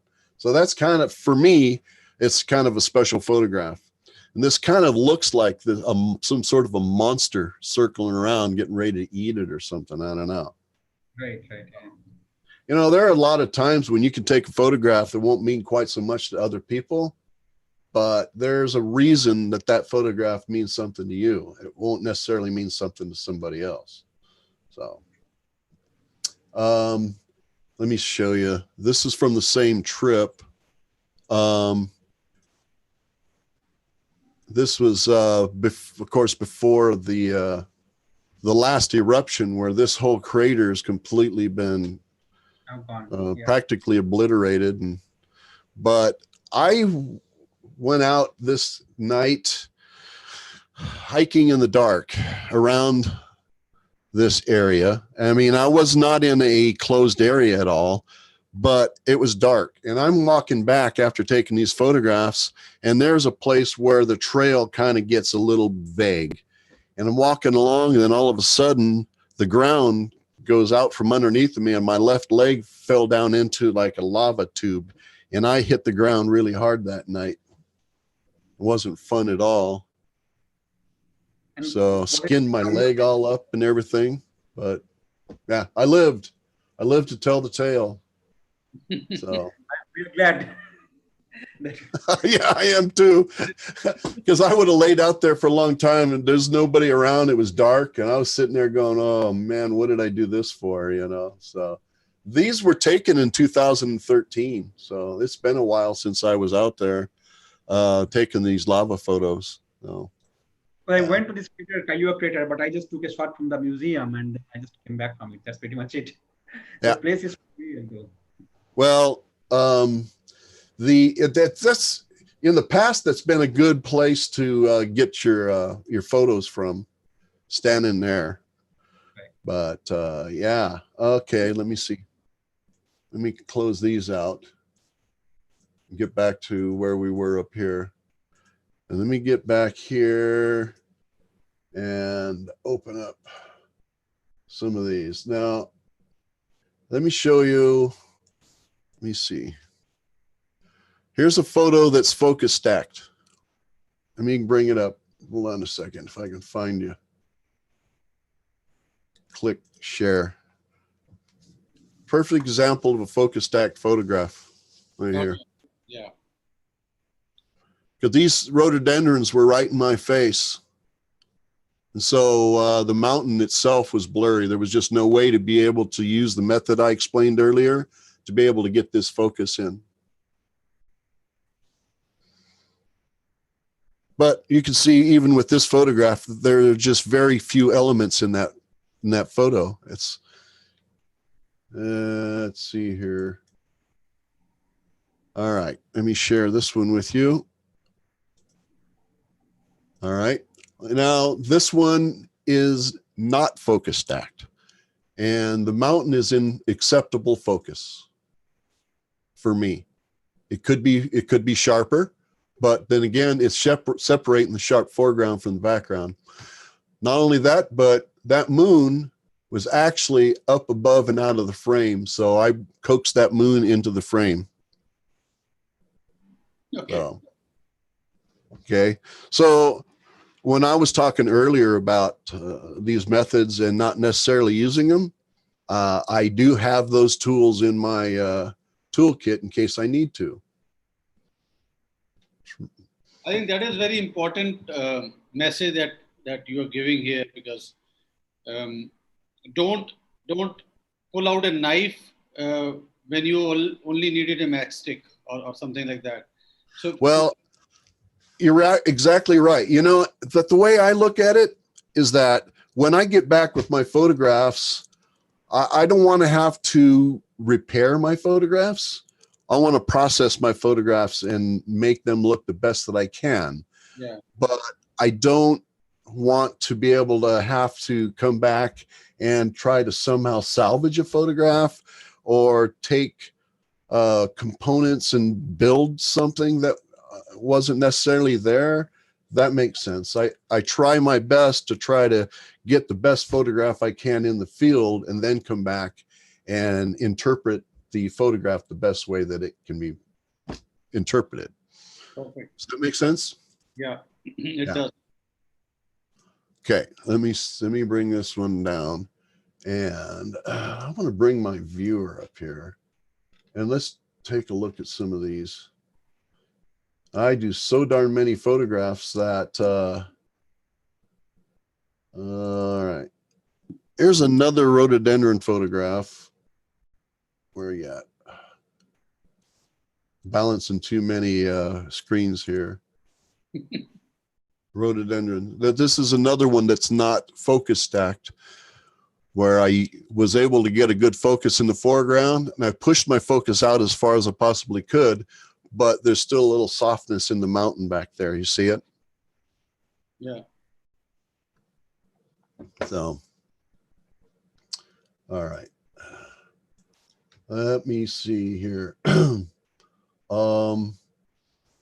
This one here is, I want to show you, I want to show off the gorge. I just love the gorge.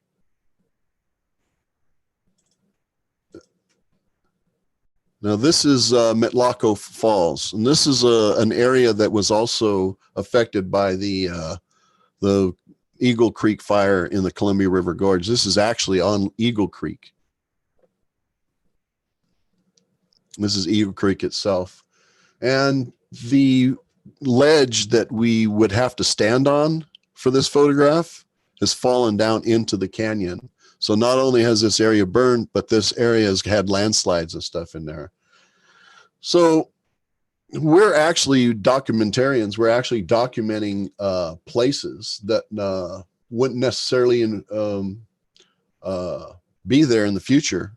You know, some of these places can be fleeting, and so you're documenting them while they're still around. So these are areas that I thought would be around forever. Oh. All right. I'm also a wildlife photographer. I enjoy spending time with grizzly bears. This is Alaska. This is up in the Kenai Peninsula. So let me see. Let me bring another one up here. Jesse, have you ever been to Alaska? No, not yet. Well, one of these days you're going to have to follow Darlene and I up to Alaska. We will certainly. Wow. Wow. This is one of the groups that I take to Alaska with, and that I've taken to Alaska with me. We have such a good time up there. We really do. Let me see. Get back here. And, you know, a lot of the stuff that people are shooting in Iceland, we can shoot in Alaska as well. Okay. Glaciers, glacier streams. Yeah. So. And, you know, we shoot the same things in Alaska they shoot in Iceland, but we have grizzly bears that are hunting us at the same time. So what is, I'm sure with the grizzly bear, you were not using 20 mm. I wasn't using what? 20 mm. No, was not shooting 20 millimeter. You know, it's kind of neat about the bears. the first time I went up to shoot the bears, I had all I had was my 70 to 200, and they, even though they were very close, they weren't filling the frame like you see in the National Geographics and stuff like that, right?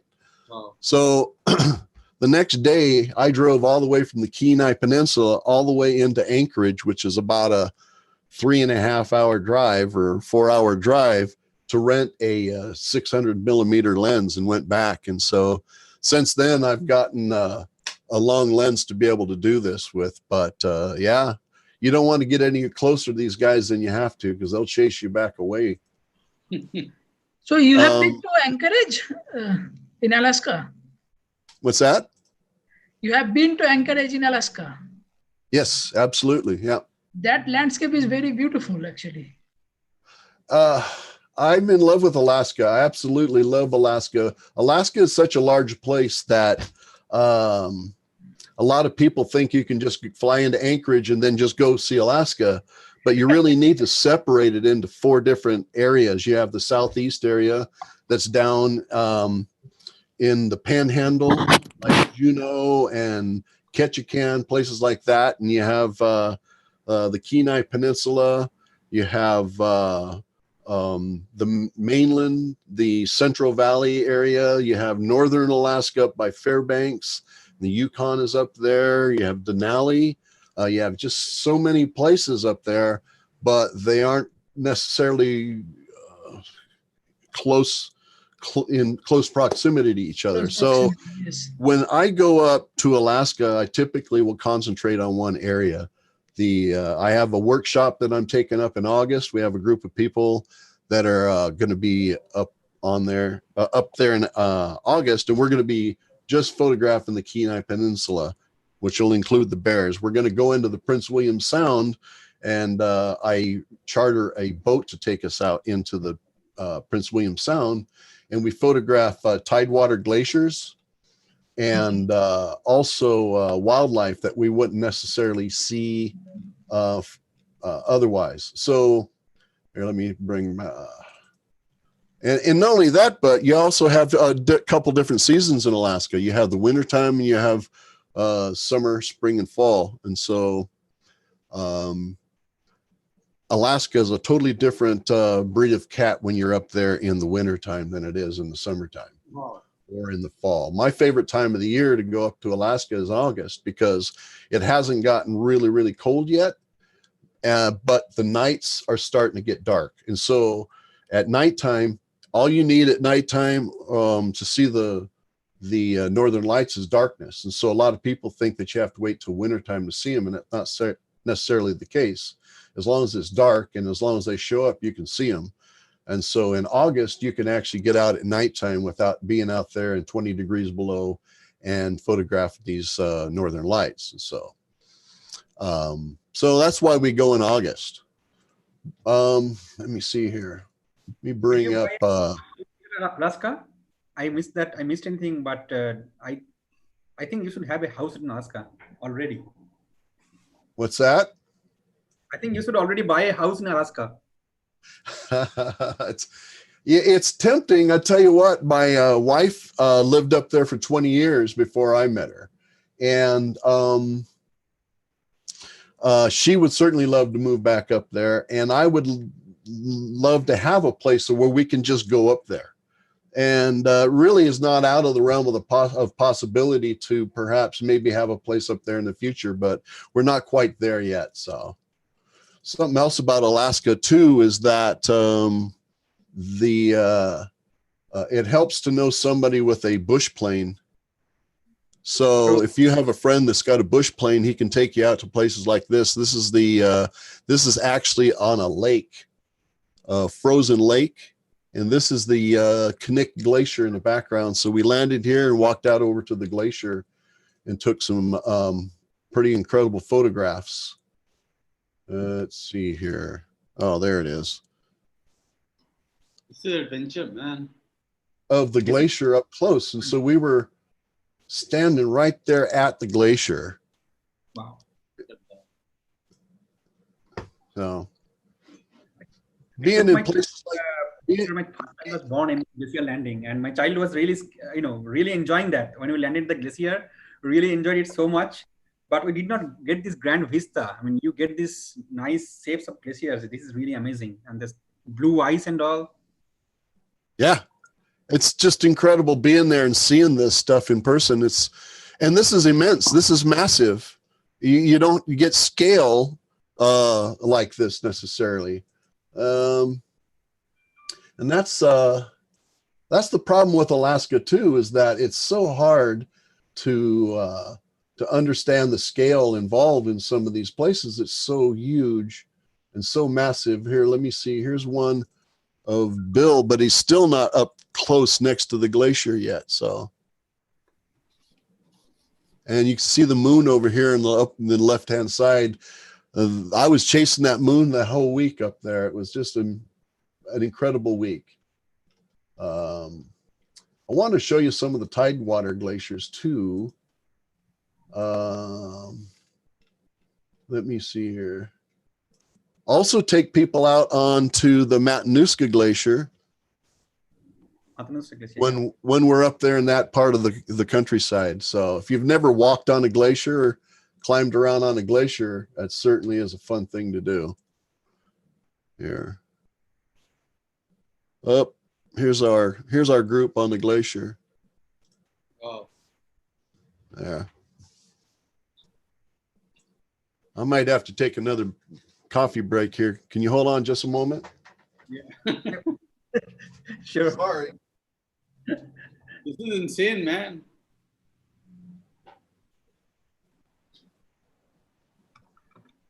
I think let's all plan to go. Come here in US West Coast. This is a gold mine, I'm telling you. This whole US West Coast from the bottom from south to north, this whole thing is actually easy to go from US than India or Dubai. It's a hell and heaven difference. You just come. Rest of everything else I will take care of it. 2021. I don't know. 2021, definitely. I will take you from the New Mexico, starting from the Arizona, New Mexico, up to Alaska, all driving, no plane. Get ready to put bunk bed in your room. We all will be there. No room, only RV. What do you do with room? You will just drive back from Arizona to Alaska, all the way to Alaska with the RV. You will not help, man. Have you driven RV? How to know yet? We are 6 people, 7 people in RV. In an RV from up to Alaska? That'd be a party. We'll take That'd be one heck of a party, man. we'll take From Mexico to Alaska. We might need to do an oil change probably five times, but that's all right. Gary Well, will be you'll- our road planner. You'll probably change 5 tires. Oh, definitely. Oil and tire, both. Probably we need to change that. Oh gosh, let me see here. Here's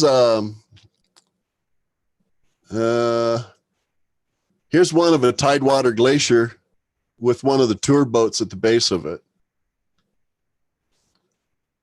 And here's another one. I wanted to show you these. We get really close to these, wait for some ice to fall into the ocean. So Yeah. just So was it near like Anchorage or something? Yeah. Like the West Kenai Peninsula? Oh, okay. Yeah. Oh, this is, yeah, I know this. Oh, yeah. Now I can understand. this is a glacier. It's called Surprise Glacier. Surprise glaciers, yeah. Surprise glacier, yeah. Surprise Glacier. Which takes you there, right? Let's see. But there's more than just glaciers and grizzly bears up in Alaska. There's just some amazing, incredible landscape scenes up there. I wanted to show you Denali here, so I'm going to look through these. This is a place called Hatcher Pass. And Gary, how do you like your white balance for, sorry, can we go back to the last image? yeah, hold on. Let me get these down off of here. And then go back. That one of the glacier, is that what you're talking about? Yeah, exactly. How do you decide your white balance for a shot like that? In this do you particular photograph, underexpose a little bit? So that yeah, my white balance, the way I approach that is that I always shoot automatic while I'm in the field, unless for some reason I want to, if the, you got, see, the raw file, let's see, the image preview on the back of your camera is going to be a processed JPEG. So you can't really necessarily use that unless you're going to try to adjust it to a white balance so you're trying to remember afterwards, if that makes sense. But typically, I'll shoot my automatic white balance and I'll go in and then I'll adjust it in Lightroom. A real good way for me to start on my white balance would be, in this particular case, I would take my eyedropper and I'd sample from a place that should be white. And in this particular case, it sampled it, interpreted it as a warmer white balance than I would have wanted, but it gave me a good start. And so then what I did is I pulled down the temperature to a more cool white balance. And so the white is still white, it's just a cooler white. So that's the approach that I took with this one. One thing that I did do in post-processing with this one that I typically would is counter to what I was talking about earlier with Orton effect, is that I didn't use any kind of Orton effect, and in fact increased the texture and the clarity and the sharpness of this photograph to interpret the texture and the feeling of coarse and roughness of this photograph. And so what I said earlier about the Orton effect and different processes like that, what I said, I think I meant to say anyway, is that each photograph will tell you which one should use any particular process on it. And so there's no way that the Orton effect would lend itself to enhancing this in any way. As a matter of fact, the opposite of that actually made this photograph better. So yeah. Okay. Thank you. Yeah, thank you. Yeah. I love questions. So you guys have any questions at all, just lay them on me. Yeah. And I don't have any secrets. Well, I don't have very many secrets. See, pick a few questions from YouTube. There are a few questions. Yeah, yeah. So there is one very interesting question which I want to ask. There's one on YouTube, but I have an extension also. But the YouTube, Rajan Datta is asking, Gary, you've seen it all. Would like to know how was photography life before Instagram or Flickr or 500px? What did photographers do to showcase their work to the world? That's a great question. Yeah. We didn't necessarily show it to the world unless we had some sort of an outlet that allowed us. And so we were working more in the realm of the same area that any other artist would be working within. So you would have to have either a publication or a gallery or something where people were actually walking in and seeing your work. And I'm fortunate that I was able to get in on that a little bit prior to the awareness of social media. It gives you more of a solid feeling of, I don't know how to interpret it. When all you're doing is taking your photographs and putting up on the internet, it's as if as soon as that one is seen, it's gone and you got to go and you got to get the next one. Whereas before, we could build a certain portfolio and rely on that portfolio for a longer period of time. The motivation this day and age is to take a photograph is completely different than it used to be. We weren't necessarily doing it to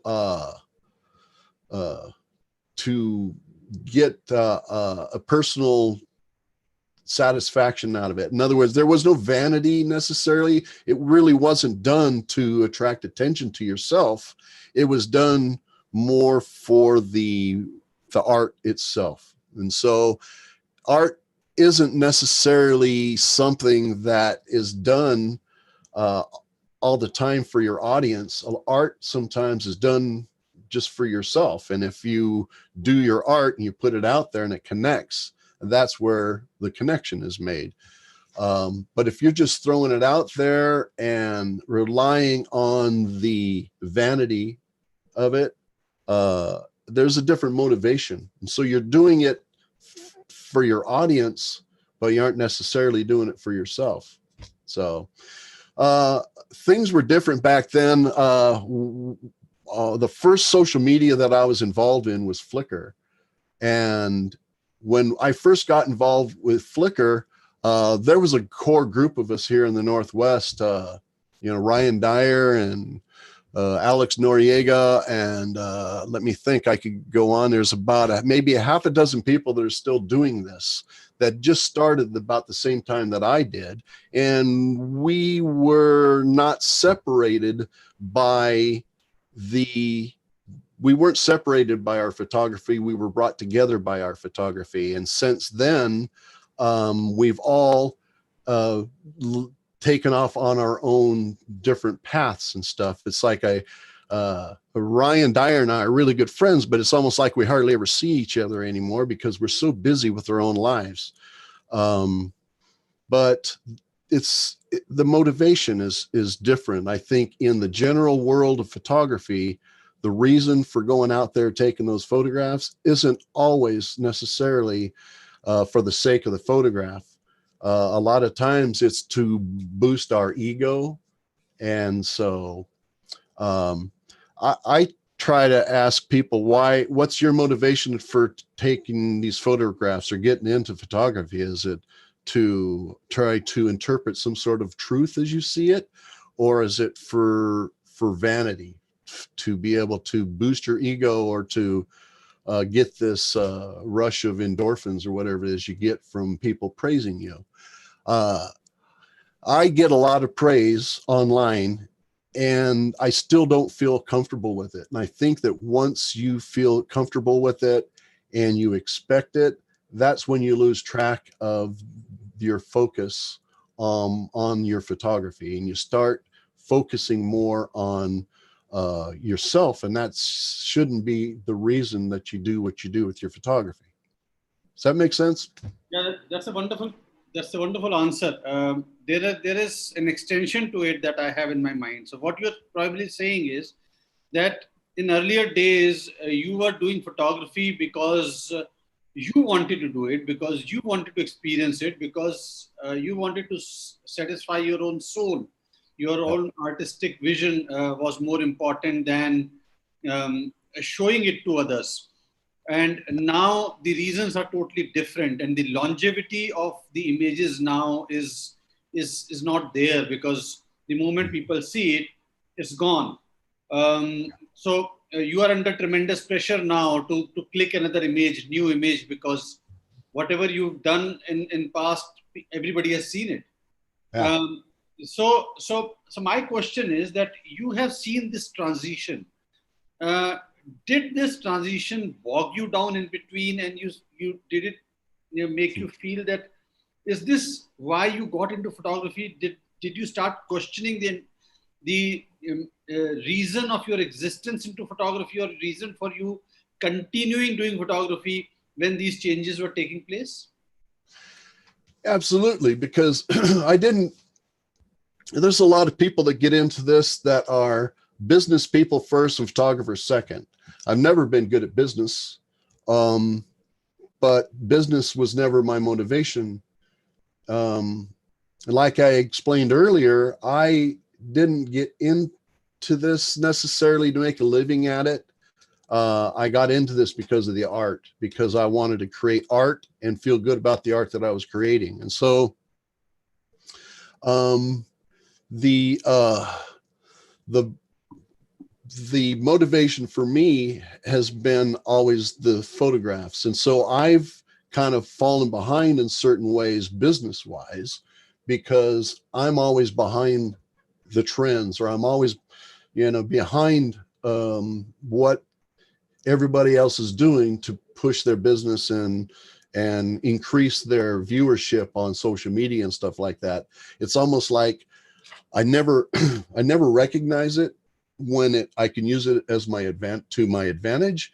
I recognize it after I realize I haven't been doing it and I should have been doing it.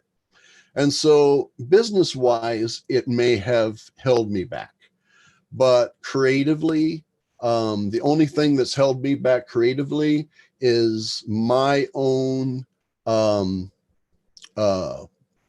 want to please other people. So social media and the need to make other people follow you and follow your work, as opposed to creating it, putting it out there, and if people follow you, fine. If not, you know, you're working for clicks instead of working for the photograph itself. Okay, so certainly, and there's certain ways that social media and my expectations for my own work has held me back. I'll give you a good example.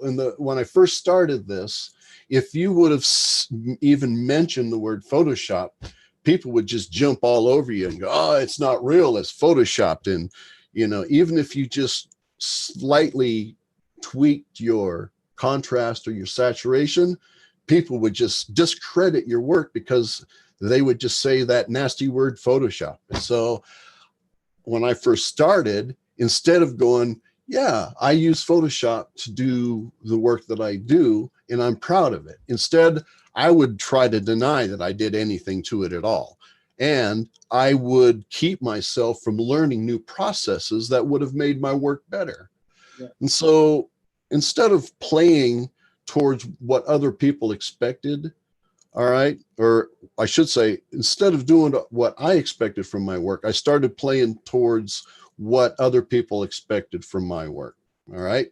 And at that point, I stopped the progression of my skills in post-processing, especially to be to work towards the expectations of others. And I instead of embracing processes like Orton or focus stacking or any other of these advanced processing techniques that have been developed over the last 10 or 15 years, instead of embracing those, I put them aside because I was afraid to even mention that I was even doing any of that kind of stuff. And so soon as I saw some of my other friends starting to do some more of this kind of stuff,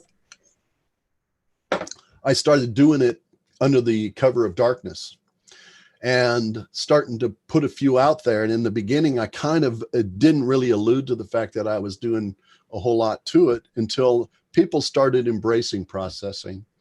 And so my message in all of this is to do your art for yourself first, all right?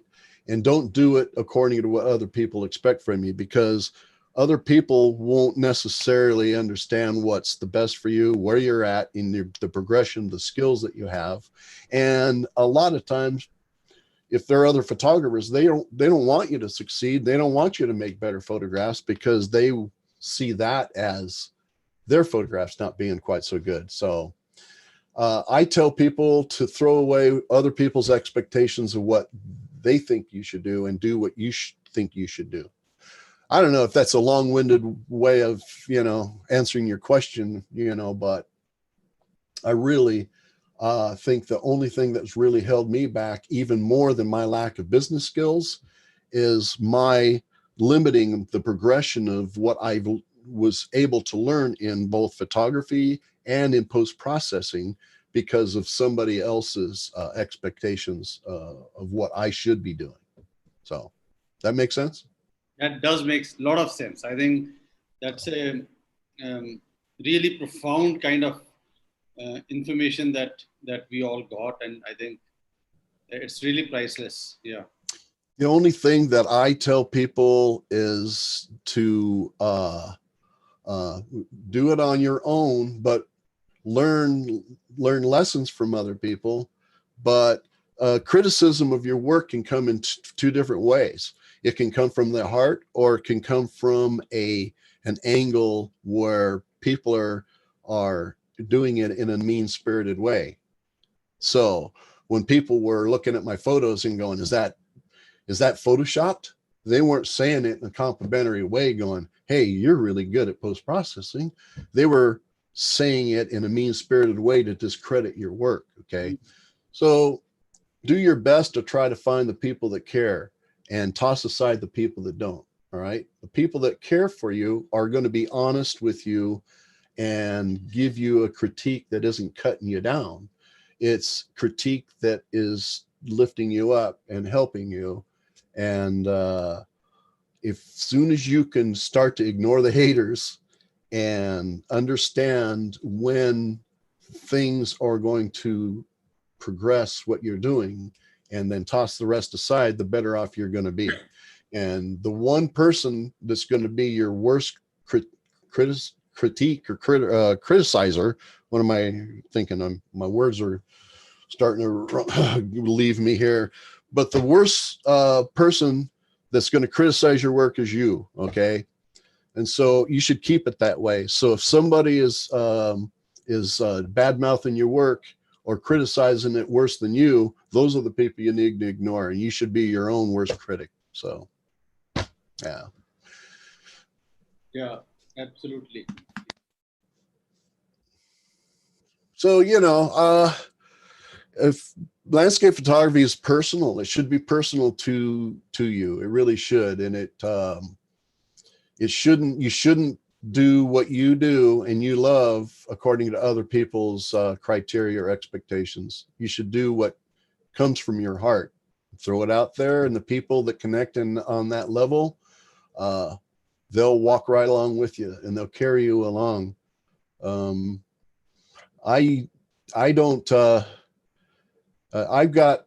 so fortunate that I have as many people that follow me that do follow me. And I think it's mostly because I'm honest, and I'm not trying to pump myself up. I'm laying my work out there, and I'm throwing my work out there. And I'm just, then when I do put myself, my heart out there, it isn't in a way that's vain or proud, you know. It's not about me. I mean, I'm willing to put myself out there the way I am. I'm sitting here and I'm still in my pajamas, you know. I'm not some guy that's going to sit here and try to make himself look better. I want to throw my work out there and have my work speak for itself. So, wow. Yeah. Yes, I'm just some dumb guy with a camera. Honest. I'm just some guy that goes out there and tries his best to make the most beautiful images that I can and encourage other people to do the same. So. Oh, well, if you say dumb, we are the dumbest ones then. No, you're not. You know, we're all in different places. All right. Even if we're on the same journey, we don't leave the station at the same time, but we still stumble over the same rock. We just stumble over the same rock at a different time in our lives. Okay. As long as you're learning every day and you're practicing all the time and you're doing it for sincere reasons. And that's the most important part, because if you're not doing it for the right reasons, you're going to lose interest in it sooner or later. Sooner or later, you're just going to lose interest. You're going to fall away. You're going to take up something else that may capture your interest. But as soon as you find something that you love to do and you still love it 20 years later, then you got no choice but to improve.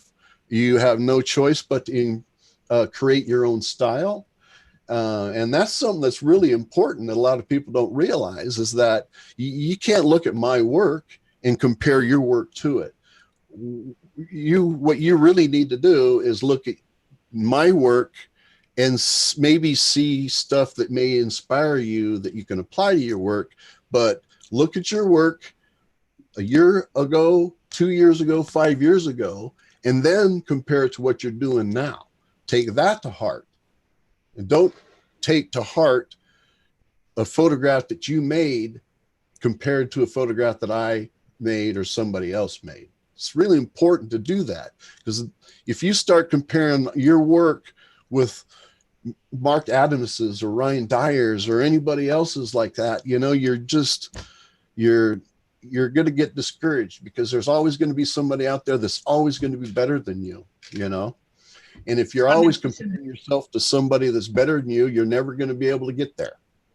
I think that's the wisest kind of advice that somebody can give and somebody can actually accept with humility, is that most of the people are trying to be someone else. How about for a change, try to be yourself and try to be a better version of yourself? And I think that's where the difference lies. Exactly.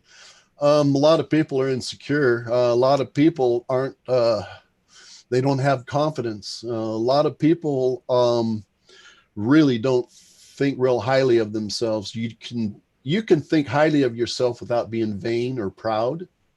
I mean, you can be proud without being vain. All right. So there's no reason for you not to be proud of the photographs that you're making today, and be encouraged to know that they're going to get better in the future as long as you keep on working on them. As soon as you're not satisfied with your work, and no matter what you do with it, you're never satisfied with it. I've known photographers that have done it for a couple years, 2 or 3 or 4 years, and have never been satisfied with their work. Even though they're making some beautiful work, they're judging their work by the standards of other people's work. And so if you're able to separate your little photography world into its own sphere and separate it, and then use the progression that you've made on your own as a standard, as soon as you're able to start doing that, then that's when you start being encouraged by the work that you're doing, because you're seeing an improvement in it. And it also allows you to develop your own style. I mean, what is good? I mean, good, you know, it could mean one thing to one person and could mean something to somebody else. I mean, I've seen some absolutely terrible photographs, in my opinion, that the artist is absolutely enamored over. I mean, a beginning digital photographer may take a JPEG and then just pull the saturation and contrast sliders over and go, wow, that thing really popped, and they just love it. All right. But after they do that for about 5 or 10 years, the skills that they develop, all right, are going to be different. And so 5 years from now, they may look at that same photograph and go, what was I thinking? All right. Or I may look at that and go, well, that's a good start, but you're probably going to be doing things differently in another 5 years. So yeah, it's all a matter of it's all a matter of why you're doing what you're doing. Are you doing it to try to please other people, or are you doing it to try to please yourself? All right. So, and that's it's a double-edged sword, because you want to take this input from your audience, but you want to filter out that's not constructive. Okay. But ultimately you want to do your photography for yourself. Compare yourself to yourself, and you'll be a lot better off. So. Yeah, thank you. Thank you, Gary. That's been some golden words that you have shared with us. I think it has been amazing. I think it's already, we are really past almost, we are touching 2.5 hours now. And so we also look now little tired, so we don't want you to go back to picking up another cup of coffee. So, Gary actually had a heart surgery last week, so you know. I know. So I think you can stop the screen share now. We can have the final few words of chat, and then probably we'll allow you to go and take some rest from our banter. What's going on right now? So I can do this all day. I can do this all day long. When you love photography as much as I do, yeah. As long as you're doing something, and I'm spending time with some amazing people, I feel like I know you guys. I mean, a couple of you guys for sure. Atanu, And Prakash, Sandeep, Jassy, I just got to know you some. You've just come into my life not too long ago too. So you see the way social media is we're able to build these relationships with people of like minds and create these friendships. And so we see each other. We've already established a basis for a great relationship, a friendship. So yeah, I can sit and talk. We need to meet when we are there. Actually, it's not only just Facebook chatting or this. We need to meet up. Yeah, We need to learn something from you. So, Well, yeah, social media makes the contact, but the relationship and the friendship starts when you actually meet in person. I agree completely. So yeah. And I'd like to be in your circle as well. Well, I'd love you to include you guys. Come on down to Oregon. Yep. I'm the one. Atano and I'll drag you around in the forest. Gary, I love that. one question, like probably before we end, and it's probably for my personal consumption. And I've, I obviously we met on Facebook, and I've been following you for a while now. And I see such incredible positivity and humor in everything that you do. And quite frankly, right, even at this age, you're beaming like every day. I haven't seen any single portion of negativity on your Facebook posts or on Instagram, and a lot of other people, like a lot of people that I respect as photographers. There's so much full of, spiteful messages or probably latching onto something which is not very positive. So with a lot of people watching today, and this will be on YouTube for a long time, right? And the advent of social media, I think you identified something which is very positive. We got connected, and you're here because we came to know about your work through social media, sitting in India, and the entire audience in India, they now know you because of social media. Now, what words of wisdom would you pass on to all the audience who are probably much younger to you? And social media is something that I've grown up on. The competition, the spite. How do you best avoid that? Well, I tell you what, photography, we're not in photography for conflict. All right. We're not in photography to convince anybody of anything. We're not in photography to cause unrest or any kind of anything other than peace. I mean, we're trying to, art and beauty is about peace and love and joy, and is not about anger and frustration. Okay. And so my life is like a pond. All right. And conflict to me is like a rock right in the middle of my pond. And if I can't have this peace in my heart and my mind, there's no way that I can really interpret it properly through the work and the art that I do. And so I do my best to try to maintain that peace and understand that that's our job. Our job isn't to go out there and make people upset or angry or to change anybody's mind or anything like that. We can still do that. We can do it in another part of our lives. Okay. This part of my life doesn't involve any of that. And so it goes past the photography into the realm and the world that you have surrounding you, that you're sharing with other people. How can you explain to another human being that the only way that they can create beauty is to open your heart to beauty and to show the beauty that your heart has been open to in a peaceful way? I'm not sure how to do it. I mean, but how to explain it, but you cannot maintain this feeling of peace and beauty that you want to explain and to interpret to other people through your work and still go on there and raise hell online. I mean, it's just not my purpose. It's not my life. It's not what I want to do. And so that's a part of your life, is what's inside of your heart and your mind at the time. And if you're preoccupied by all this negativity and anger and angst and all this other stuff, how can you really interpret beauty in a peaceful way? So my viewers benefit from me going on there saying, hey, everything's fine, go take a picture and you'll feel better. All right. A lot of people have a lot of heavy stress and a lot of problems. And I feel a part of my mission is to help people decompress, see the beauty of the world, and realize that it isn't always being interpreted through a little machine.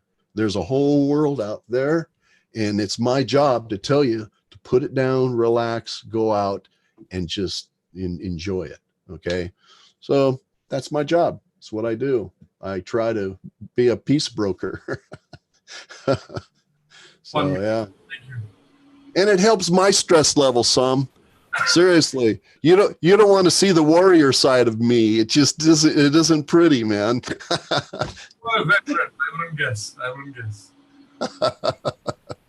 So yeah, our job is to show the world the beauty that we see, and it's our job to interpret it. So yeah. Thank you, sir. And I appreciate you guys being a part of it. I really do. What you guys are doing right here is, I've been watching. I watched yesterday. I watched Arpan. Oh, he's gonna kick my butt if he knows I didn't remember his name. I really enjoyed Arpan's story. I really did. I love his work. I like the way he justifies what he does. I enjoy what he does, and he is honest. And I think that's what's the most important in photography this day, is your honesty. Just be honest and be yourself, and and you'll be fine. You'll find your following, and people will accept and appreciate what you do. So honesty. And now is the Bollywood sequence now, Gary. Are you ready? Yeah, ready. So, Where is Jesse? Were you dancing shoes? You don't want to see me sing and dance, trust me. All right. We'll just wait for Jesse. See, we've lost you. Can you see me? Yeah, we can see you. We can see you. Hey, I see you. Yeah. So do you guys have any more question for me? I think it's 11 p.m. in India, Gary. I think it's not going to be a very friendly discussion with the wives and the families. So. We actually didn't need to ask anything. You answered pretty much everything. Good. I appreciate that. I really do, Prakash. I Thank wish I could grow a beard like yours. Well, it's on the opposite side. I'm growing here. You're growing on the neck. I actually like Jesse's beard the best, though. Man, I should have kept mine. I just chopped it off a couple of days back. Yeah. Jesse, you're on mute. So, yeah. I somehow got suddenly disconnected in between. Yeah, I'm back. So what were you laughing about me? What was the joke about me? Oh, I admire your beard. I wish I had a cool beard.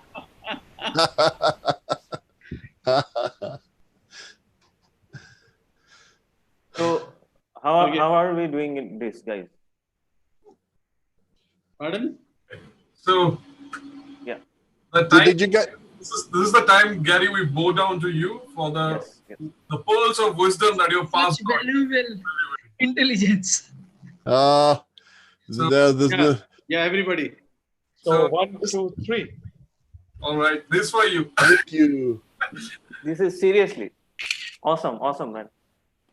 I love you guys. I really appreciate everything you guys are doing. Thank you. Thank you. It was phenomenal. Thank you, Have Gary. a nice day. Take care. Thank you so much, Gary. It's wonderful knowing you. Bye. Take care. Keep in touch. Inspiring. And you'll be I'll getting answer any question you guys have. Oh, there is a question on YouTube, Gary. People are asking, can they send you friend request on Facebook? Yeah. Yeah, my problem with my friend requests on my personal page is that I've already hit my 5,000 max, but you can follow me. Otherwise, you can go to my business page, the Gary Randall, and sign up there. But I'm most honest and most active on my personal page. So if you go to my personal Facebook page and hit follow, you can follow me. Right. Without Facebook. Facebook only allows me 500 or 5,000 friends. Right. Maybe it's time to open another one, Gary Randall 1 or Gary Randall 2. Okay. Nobody has 5,000 friends. Good night, guys. Good night. Thanks, everyone. I appreciate it. Bye. Bye. Have a Bye-bye. good day, Gary. Bye. Take care now. Bye.